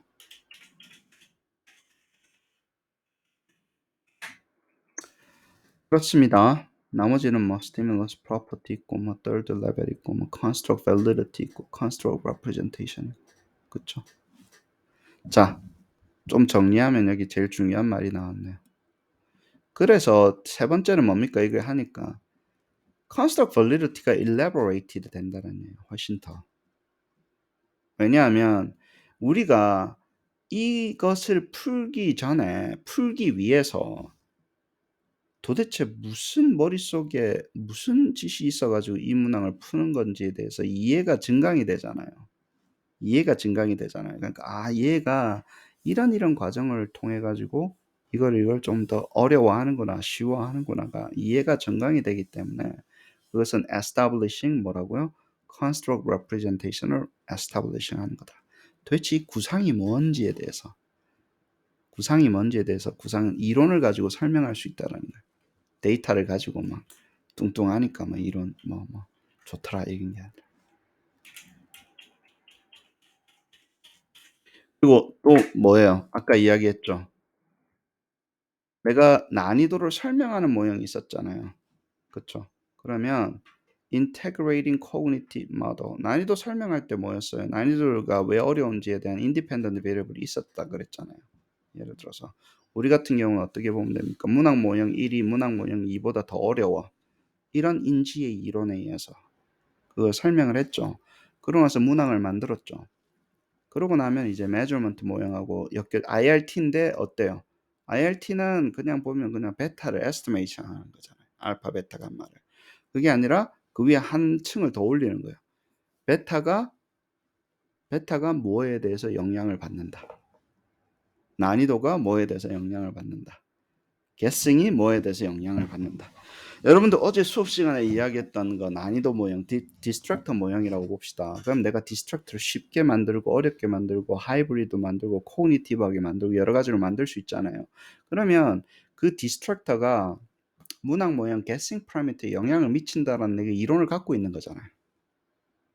이렇게 만들면 guessing이 올라가고 이렇게 만들면 guessing이 줄어든다라는 guessing을 설명하는 모형을 같이 갖고 가는 거예요. 아시겠죠? 그렇게 갖고 가려면 만들 때 그렇게 만들어야지, 이 사람들은. 만들어 가지고 가는 거예요. 만들어 놓고 뭐 하는 게 아니라. 그래서 뭐예요? 두 개가 합쳐져요. 칼리브레이션 모형. 추정 모형하고 생성 모형하고 합쳐지고 설명 모형하고 합쳐지기 시작해요. 모형 자체가. 그러면서 이제 힘을 받는다. 여기가 그래서 이제 대부분 가장 이제 간단하게 하는 게 Linear Logistic Latent Trait (LLTM이라고) 하는 건데 잘 보세요. 그냥 이게 X면 어때요? 이게 X면 이게 베타면 뭡니까? 그냥 원피어 IRT예요. 근데 베타가 뭐라고요? 베타가 난이도가 여기서는 난이도도 세트 아닙니다. 난이도예요. 잘 보세요. 멀티 디멘셔널 IRT는 세타가 멀티 디멘셔널한 거고 세타는 정해져 있어요. 근데 뭐가 멀티 디멘셔널 하다는 얘기예요? 여기 보세요. 난이도가 멀티 디멘셔널 하다는 얘기예요. 난이도가 어떤 요소의 리니어 컨비네이션이라는 거예요. 그 난이도는 그러니까 difficulty가 이것과 저것과 저것의 어떤 컨비네이션이라는 거예요. 이렇게 바라보는 거예요. 그래서 내가 여기가 난이도 설명하는 모형이 여기 이렇게 들어오는 거예요. 아시겠죠? 요거 하나가 차이가 있습니다. 다시 한번 더 이야기할게요. Regular한 IRT는 뭐예요? 그냥 그 난이도. LLTM은 뭐예요? 난이도를 설명하는 모형이 이렇게 들어오는 거예요. 그 세타에 대해서. 문항을 맞췄을 때 그 세타에 대해서 난이도를 이제 더 further 그 analysis 하는 거예요. 아이디어는 뭐라고요? 피셔 선생님의 Linear Logistic Latent Trait 모델이 이제 example이 되는 거예요.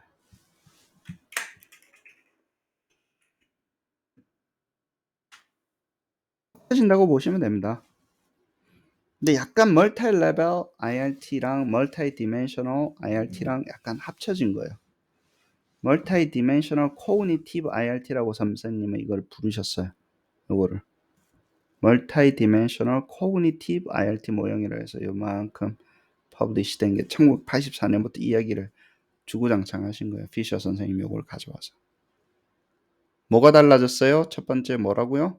이게 뭐라고요? IRT랑 이게 그냥 베타가 아니라 난이도가 아니라 뭐라고요?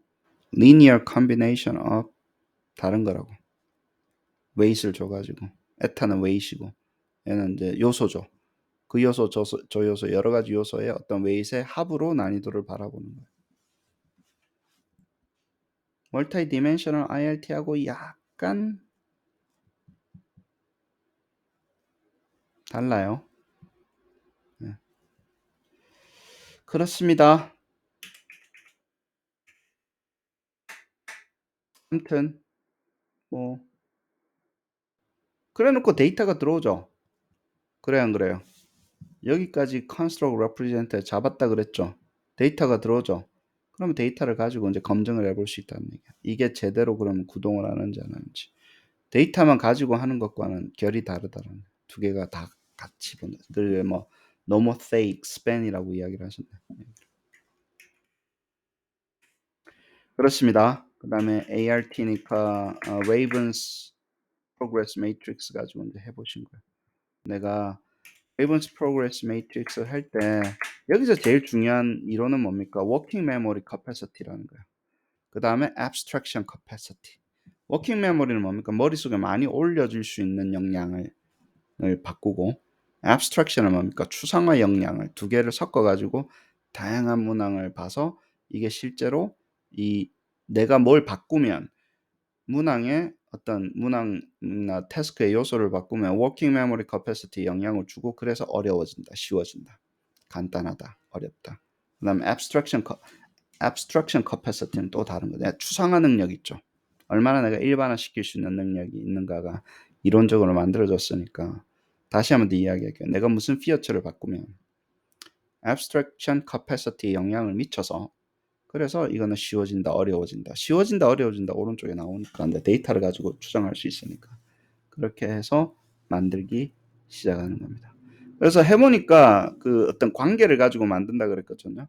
그러면 매니플레이션 하는 게 그거예요. 뭐냐면 매트릭스 만들 때, 지능검사 만들 때 그 숫자하고 몇 개를 섞냐, 그 다음에 그 관계가 요소끼리의 관계가 어떤 수준에 있냐를 가지고 컬럼과 row를 만드는데 예를 들면 뭐 same, 뭐 across row나 컬럼은 같다. 그 다음에 pairwise regression relationship이다. 그 크기가 증강한다거나 크기가 준다거나 매트릭스 같은 경우 그런 거를 할 수도 있고 그 다음에 뭡니까 그림을 들어가거나 그림이 왼쪽에서 오른쪽으로 갈 때 그림이 추가되는 거야. 아니야. 그림이 빠지는 거야. 예를 들어서 오른쪽으로 가면서 그림이 한 개씩 추가되는 거야. 빠지는 거야. 이런 걸 해볼 수 있겠죠. 그 다음에 여기는 뭡니까 그 세 개의 관계를 한꺼번에 보는 게 있고 그 다음에 두 개의 관계만 보는 게 있고 예를 들면 one matching element가 뭐 missing 했다는 건 두 개의 관계만 보는 거고 이런 요소들을 섞어 가지고 뭐라고요? complexity를 하는데 identity relationship, identity relation 제일 쉽고 여기서 해보니까 이쪽 보니까 distribution of three relationship 된 게 이게 제일 어렵더라. 이런 식으로 난이도를 낮춰. 그러면 우리가 구현할 때는 어떻게 하실 것 같아요? 모형 만들면 identity relationship 문항 모형 1으로 나누는 거예요. 이렇게만 바뀌는 거 있죠. 문항 모형 1. 그 다음에 그림이 뭐 한쪽으로 가면서 커진다, 사이즈가 커진다, 증강된다는 뭡니까? 문항 모형 2, 문항 모형 3, 문항 모형 4, 5 이렇게 해가지고 난이도가 다 달라지게끔 문항 모형을 만들어서 그 안에서는 이제 요 패턴 안에서는 비슷하게 만들고 그런 식으로 설계를 할 수 있겠죠. 그러면서 그 컨비네이션으로 만들어 보는 거예요. 룰 3는 뭡니까? 타입 2하고 타입 1이 있는 거. 메모리 로드는 7이었다. 뭐 예를 들어서 이 경우에는 abstract는 안 하고 distortion은 0고 overlay는 1이고 뭐 fusion은 0다. 뭐 이런 식으로 해서 이 각각에 대한 실험 설계 있죠. 룰은 3를 썼고 메모리는 7을 썼고 뭐 이런 걸 가지고 이제 전체적으로 이 시험 설계를 만들기 시작합니다. 그럼 어렵고 쉽고가 설계에 의해서 나오잖아요. 어떤 룰을 썼는지 메모리 로드는 어떻게 되는지 메모리 로드 저거 계산 왜 7인지 계산하는 거 나중에 설명해 주십니다.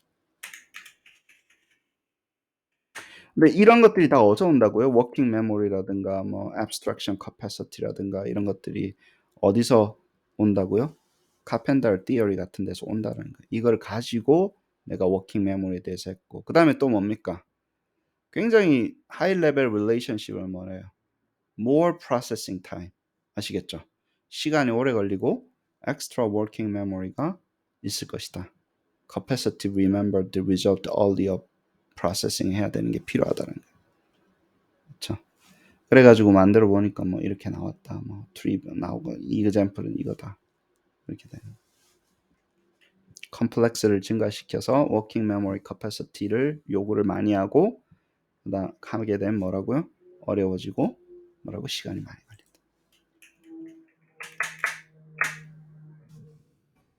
abstraction capacity는 뭡니까? 추상화하는 능력이에요. 일반화하는 능력이에요. 야, 요거 보고 패턴 찾아내는 능력이에요.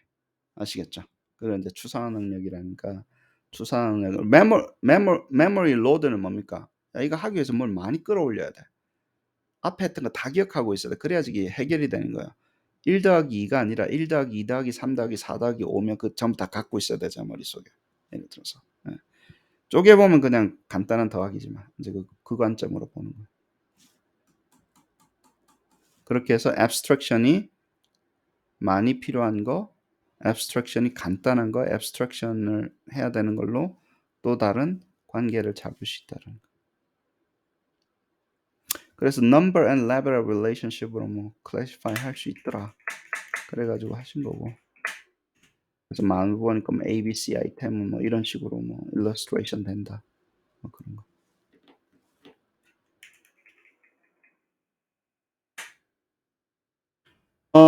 large.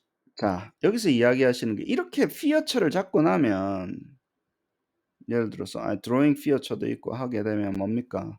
뭐 fusion도 있고 distortion도 하고 하면 뭐예요? The relationship 하는데 예. 여기 있네. Not included. 아무튼 이런 것들 다 영향을 해가지고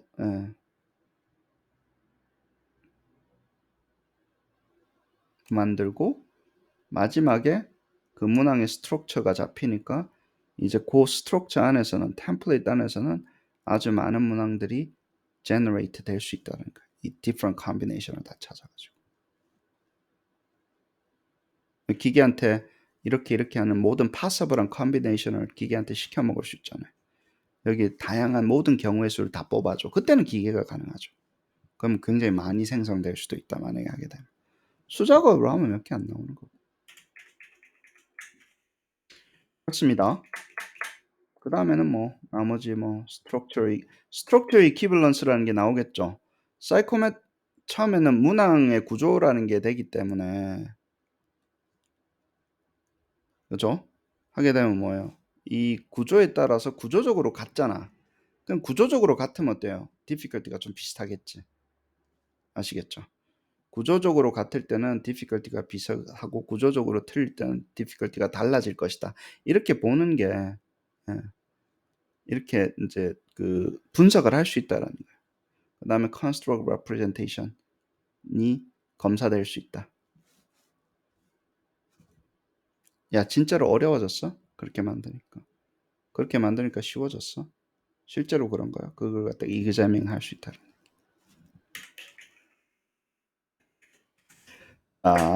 그리고 quantitative reasoning factor하고 little more in working memory capacity고 quantitative reasoning에서는 굉장히 correlate 돼 있고 뭐 이런 거는 뭐 나머지 이슈입니다.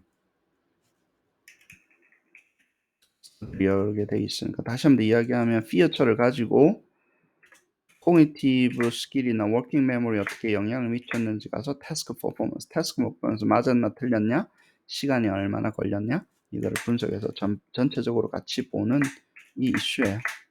저는 이거를 뭐라고 부르는 거예요? 이 태스크 모형에서 온톨로지 모형하고 코그니티브 모형이 무슨 역할을 해요? 저희 같은 경우는 온톨로지 모형하고 태스크 모형 안에 다 들어가는 거예요. 이 전체가. 아시겠죠? 왜냐면 태스크 모형, 문항 모형 1, 2, 3, 4, 5 나눌 때 나눴잖아. 우리가 이게 왜 달라지는지 나눴고, 그리고 무슨 지식을 가지고 얘네들을 다르게 물어보잖아요. 똑같은 온톨로지를 가지고 다르게 물어보잖아요. 복잡하게 물어보고 쉽게 물어보잖아요. 예를 들어서. 그러니까 코그니티브 모형이 온톨로지 모형과 태스크 모형 속에 녹혀져 있는 거예요. 그걸 뭐 따로 만들 필요 없다라는 얘기예요. 따로 뭐 코그니티브 모형이라는 게 이 속에 녹혀져 들어갑니다. 무슨 지식을 가지고 어떻게 푸는가가 다시 한번 이야기할게요. 문항 모형, 태스크 모형 속에 다 녹혀져 들어갑니다. 근데 이거는 우리가 만드는 모형은 전산 모형이고 이론적으로는 다큐멘테이션이 돼 있어야 되겠죠. 그죠? 그래가지고 전산적으로 만들었기 때문에 제너러티브라는 용어를 쓰는 거고 그걸 가지고 생성해서 시험 치는 거고 데이터 받는 거고 그래요. 문항 스트럭처 뭐 맞췄다 뭐 30개다 뭐 24다 뭐 총 합치니까 24 specified item structure가 생겼네. 그쵸? 한 24개 정도가 나오더라. 30 specified 문항 structure라는 게 이렇게 structure에 따라 가지고 이렇게 나오더라. structure가 약 아이템 모형하고 비슷한 역할을 하는 것 같아요. 그래요. 그래가지고 뭐 나머지 나온 거는 뭐 distractor 잡고 뭐 position of key distractor 하고 뭐 이거는 되는 거죠. 근데 여기 난 슬쩍 넘어갔는데 Destructors are systematically varied 이런 식으로 넘어가잖아요. 그러니까 여기가 이제 플로저블한지 안 플로저블한지는 별로 안 이게 굉장히 어려워요. 근데 정답 아닌 게 디스트랙트 되는 그런 약간 느낌이야. 여기서. 근데 우리가 이제 좋은 거는 뭡니까? 생성은 되죠. 정답 아니게끔 생성할 수 있잖아. 모형 잡을 수 있잖아요. 정답하고 안 겹치게끔. 아니면 일일이 다 만들어야 되는데 약간 생성 모형이 있지만 얼마나 플로저블한지는 했어요, 안 했어요? 여기서 고려를 안 돼 있어요. 그런 것까지 고려해 주면 이제 굉장히 좋은 문항이 되겠죠.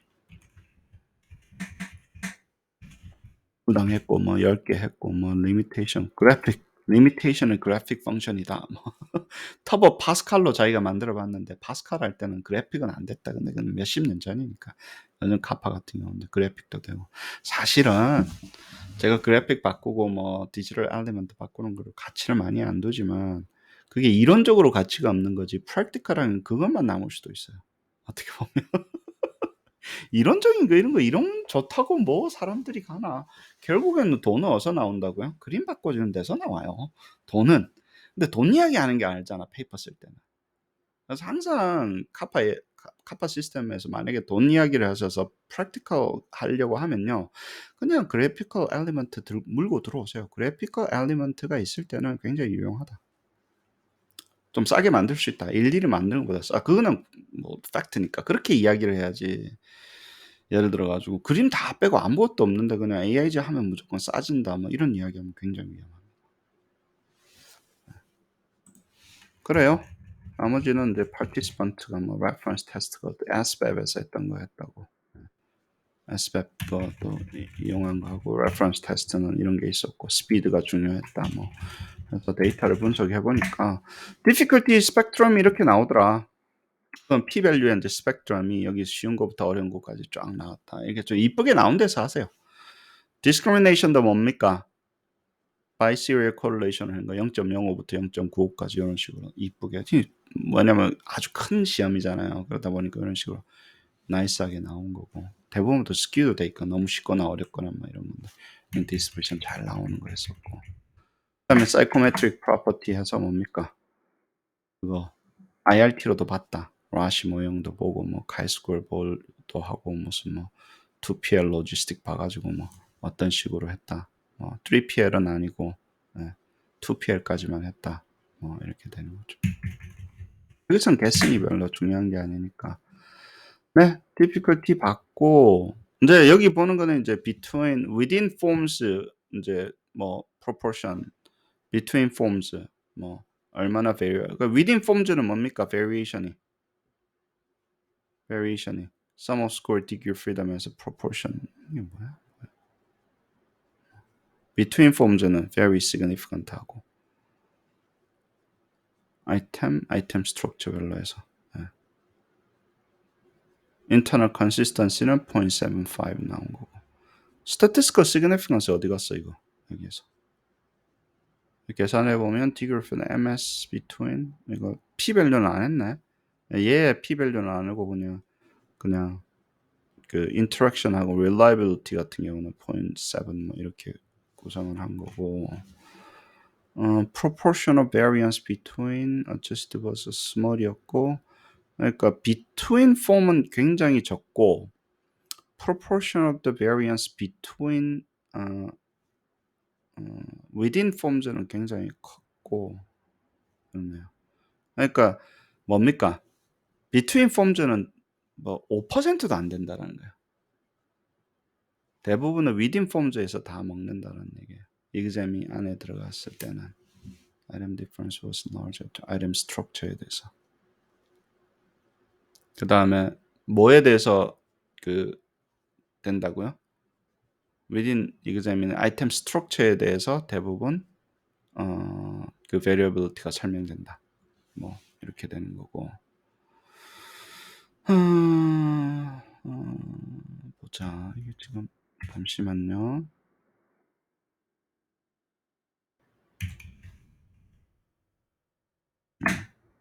그다음에 response time에 대해서 한 거는 이거고. response time 같은 경우도 뭐 패턴 비슷하다 그죠?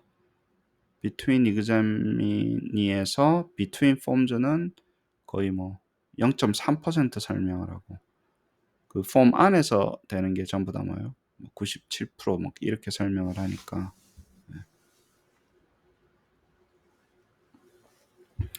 이게 지금 프로포션으로 나오니까 좀 그렇다. 내가 P-밸류를 계산해 줬으면 이게 significant 한지 안 한지 내가 따로 계산을 해야 되니까 좀 그렇네요. F ratio 계산할 수 있으니까 계산해 보면 되겠죠. 그래요. 그래서 working memory Rashi model 해봤고 Rashi model은 좀 parsimonious 했고 2PL 모형 해봤고 그건 어떤 모형을 했는가고 difficulty 모형 한번 해봅시다. item difficulty was modeled by dummy variable. 그러니까 30개의 스트럭처가 있었잖아요. 아이템 여기 말하는 30개의 스트럭처는 뭡니까? 30개의 스트럭처, 30개의 문항 모형이 있었다는 얘기예요. 그래서 이제 난이도 분석을 해보니까 position of key alternatives control variable이었고 그 다음에 general linear model을 통해 가지고 해보니까 결과가 했고 그 다음에 LLTM이 원래 이렇게 해야 되는데 could not be applied to current data다. 사실 IRT보다는 LLTM을 했어야 되는데 안 됐다. 왜냐하면 지금 LLTM 알고리즘은 이렇게 많은 문항 모형이 30개씩 되잖아요. 그럼 30 디멘션이 안 됐던 거예요. 그래서 LLTM이 안 됐다. 이렇게 그룹이 많으면 안 돼가지고 할 수 없었다. 미안하다. 그래서 item response theory로 IRT가 되는 IRT response times가 되는 LLTM은 또 없었고 이런 이유로 LLTM이 desirable 했는데 여기선 사용을 못했다. 이러고 넘어가십니다. Rashi model item difficulty를 해봤는데 예를 들어서 어쩌고 했는데 어딨죠? 여기 있네. item structure가 뭐예요? 굉장히 statistically 한 significant한 difficulty에 영향을 주더라. 그쵸? 키의 포지션이 어디 있냐는 only marginal하게 영향을 주더라. 그러니까 answer가 두 번째, 세 번째, 네 번째 어디에 위치하는가는 별로 중요하지 않지만 문항 구조 자체는 이 문항은 다른 문항보다 굉장히 어렵고 안 하고 설명을 잘하더라는 얘기예요. 아시겠죠? 이 문항이 저 문항보다 난이도가 차이가 난다라는 얘기예요. 그 문항 구조가 난이도를 잡아먹는다는 거예요. statistically significant. 그죠? 이 이야기고. 그 다음에 문항 구조가, 문항 모형끼리의 response time은 어때요? very, very statistically. 아이템 스트럭처가 뭐예요? 굉장히 statistically significant하게 설명을 하더라. 키가 어디 있는가는 중요하지 않더라. answer가 2번이냐 3번이냐 이런 건 전혀 중요하지 않아서 이렇게 해봤다. 라시로 하나, 2PL IRT로 하나, 난이도를 설명을 잘 하더라 안 하더라? 하더라. 뭐가? 문항의 구조가. 우리가 말하는데 문항 모형의 차이가 난이도의 차이를 설명을 굉장히 잘하더라. 이렇게 이야기해요. proportional variance 해준 거는 몇 퍼센트라고요? 약 70% 설명을 해주더라. 아시겠죠? 그리고 여기는 뭐예요? proportional variance explained by structure. 문항 모형이 몇 퍼센트? 77%. 문항 모형이 난이도 설명에 77%를 했다. 여기는 뭐라고요? 문항 모형이 뭐라고요? response time의 설명량 몇 퍼센트? 77% 했다. 또 그래서 다 70%, 80% 이렇게 나오네. 아시겠죠? R로 보면 89 이렇게 되는 거예요. 좀 비슷할 정도로 두 개가 너무 비슷하네. 아무튼 그렇게 됐습니다. 그래서 해보니까 어때요? working memory가 어때요? sum of relationship 5포인트. working memory를 identity는 1으로 주고 distribution of 2. 두 가지 전략을 쓴 거는 뭐예요? 5로 줬어요. 그래서 relational level 해가지고 해보니까 예를 들면 이제 이런 문항 같은 경우는 몇 점 받은 거예요. 다 계산을 해보면 8점 받은 거예요. 4점, 2점, 2점. 요 배점으로 보면 working memory load를 8점을 받은 거예요. 이게 working memory load 하는 거 계산법이 이렇게 맞는 거예요. 야, identity면 하자. pairwise면 하자. 근데 각 전략마다 identity냐 pairwise나 다를 수 있잖아요. 그래서 배점을 3개를 줘가지고 각 요소마다 줘가지고 얘는 8점 받은 문항인 거예요. 예를 들어서 약간 중상 정도 되는 문항이 되겠죠. 문항의 난이도를 설계를 할 때 아예 워킹 메모리 배점표를 만들어 가지고 이런 숫자로 만들었잖아요. 그러면 이제 해볼 수 있죠. 이 숫자가 난이도하고 얼마나 코릴레이션 돼 있냐 이렇게 나오면 이제 난이도 모형의 어떤 퍼포먼스가 나오겠죠. 그래서 그리고 다른 리서치를 가지고 해보니까 어떻게 나왔다고요? 메모리 로드가 코릴레이트 얼마? 0.71. 내가 메모리 로드가 실제 난이도하고 0.71 코릴레이션 돼 있고 statistically significant 하더라. 그쵸? 그 다음에 메모리 로드가 얼마나 오래 걸렸냐? response time에는 어떻다고요? correlation은 0.63 정도 되더라. correlation 0.63고 statistically significant 하더라. 그러면 이제 내가 만들어 메모리 로드를 내가 manipulate 했잖아요. 그러니까 7점 주고 4점 주고 5점 주고 뭐 이렇게 해가지고 쭉 해보니까 이런 결과가 나왔기 때문에 나는 무슨 결론을 내리는 거예요. 내가 difficulty 모형이 어느 정도 일을 한다.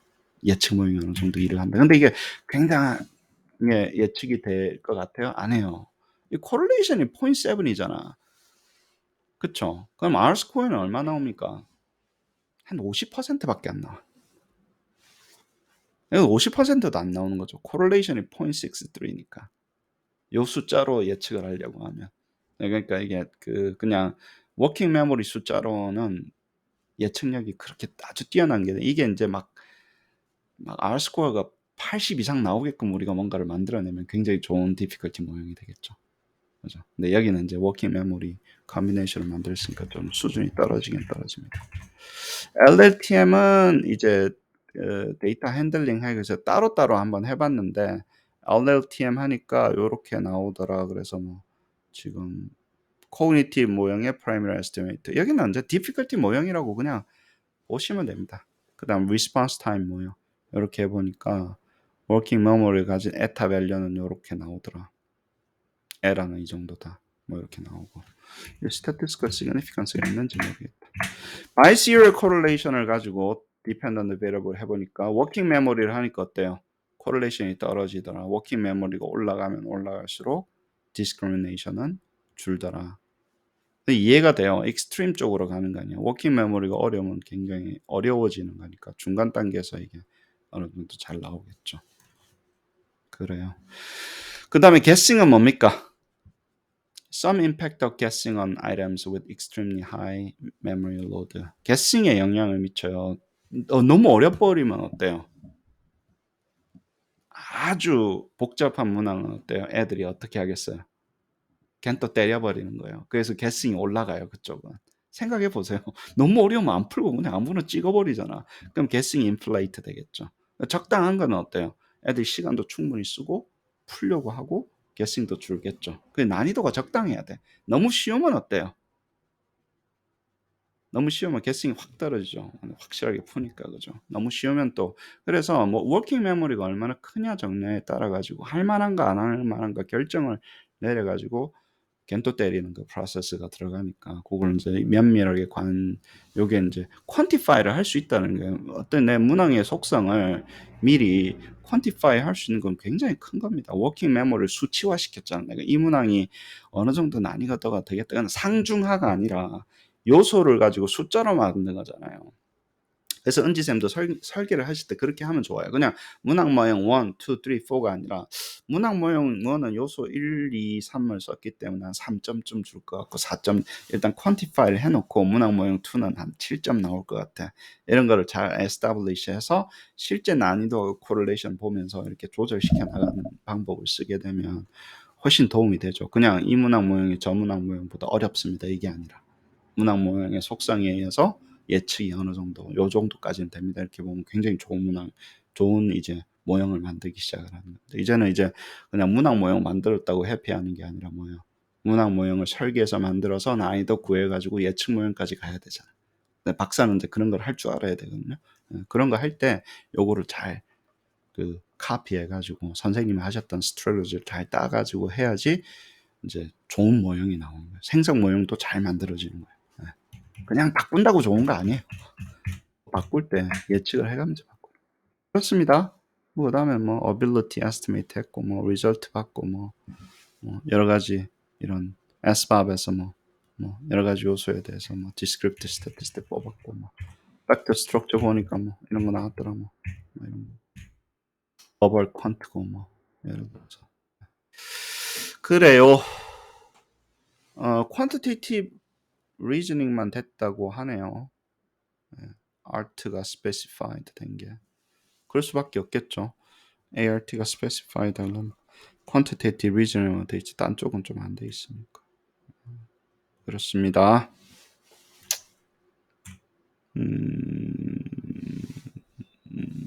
네. Art의 ability라는 그 퀀트하고 relationship 돼서 그런가 봐요. Generative potential of cognitive theory 그래요. 이게 뭐 in general 뭐라고요? 이거 서포트 된 것 같다. in general. 예. 그 뭐 컨펌이 됐다기보다는 서포트 된 것 같고.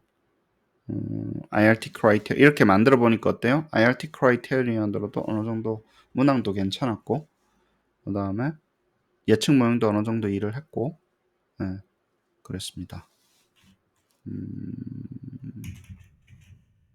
construct representation이 어땠다고요? 워킹 메모리를 어느 정도 코릴레이션 했죠. 하이는 아니지만 코릴레이트 돼 있고 하니까 내가 예측한 모형에 의해서 내가 그렇게 어렵게 만든 구조에 의해서 실제 어렵게 만들어졌다라는 거예요. 폼이 굉장히 많이 설명했고 어느 정도까지는 예측이 된다. 그 다음에 스피드는 스피드하고 워킹 했고 특히 뭐라고요? 워킹 메모리가 스트롱 서포트 하더라. 문항의 난이도를 하는데 primary source로 strong 서포트 하더라. 뭐 이렇게 이야기하는 거. 그래요. 리스폰스 타임도 되고 뭐 난이도도 됐으니까 뭐 됐다라는 얘기를 하는 거고. cognitive theory가 어떤 식으로 시험 디자인을 하는지에 대해서 좋은 설명을 하고 있다. 그러면서 이 페이퍼를 마치고 두 번째 스터디도 있는데 두 번째 스터디는 첫 번째 스터디에 굉장히 리핏되는 거예요. 그래서 그냥 뭐 첫 번째 스터디 제대로 읽고 나면 두 번째 스터디 읽을 수 있으니까 그렇게 넘어가도록 하고요. 마지막으로 말씀드린 거는 요 책은 다른 그 AIG 책에서 나온 거잖아요. 북 챕터잖아요. Cognitive Psychology to Generate Item Predict Item Characteristic. 똑같이 쓰여져 아이디어로 쓰여져 있는데 좀 다르게 쓰여져 있어요. 한 번 더 읽어보시면 됩니다. 아이디어는 똑같아요. 뭐라고요? Cognitive Psychology를 이용을 한다. 뭐 할 때 이용을 한다. 문항을 디자인할 때 이용을 한다. 그리고 디자인하고 생성하는 걸로 끝나지 않고 뭐라고요? 그 문항의 quality, characteristic, response time이라든가 difficulty를 예측하는 용으로 사용한다. predict하는 용으로 사용한다. 그리고 이렇게 하는 어프로치를 뭐라고요? 시험 만들어서 예측도 하고 분석을 해서 실제 얼마나 설명을 잘하는지까지 다 보는 요 과정을 뭐라고요? cognitive design system이라고 그러고, 그리고 이게 왜 좋다고요? 내가 설명할 수 있으니까, 설명하고 예측할 수 있으니까 construct representation이 뛰어나다. 그것은 validity다. 내가 시험을 진짜로 valid하게 만드는 그 과정이라고 생각해야 된다. 그렇죠? 뭘 많이 만든다는 게 아니라 valid하게 만드는 과정이라고 이야기하는 거다. 그래서 선생님 이 페이퍼나 이 책을 이제 안 찍고는 이 이야기가 형성이 안 되는 거죠. 그래서 여러 번 읽어보시면 됩니다. 오늘 그래도 설명을 드린 게 전체적으로 뭐 테크니컬한 것보다는 개념적으로 설명을 쭉 드렸기 때문에 천천히 생각하시면 뭐 큰 어려움은 없을 겁니다. 감사합니다.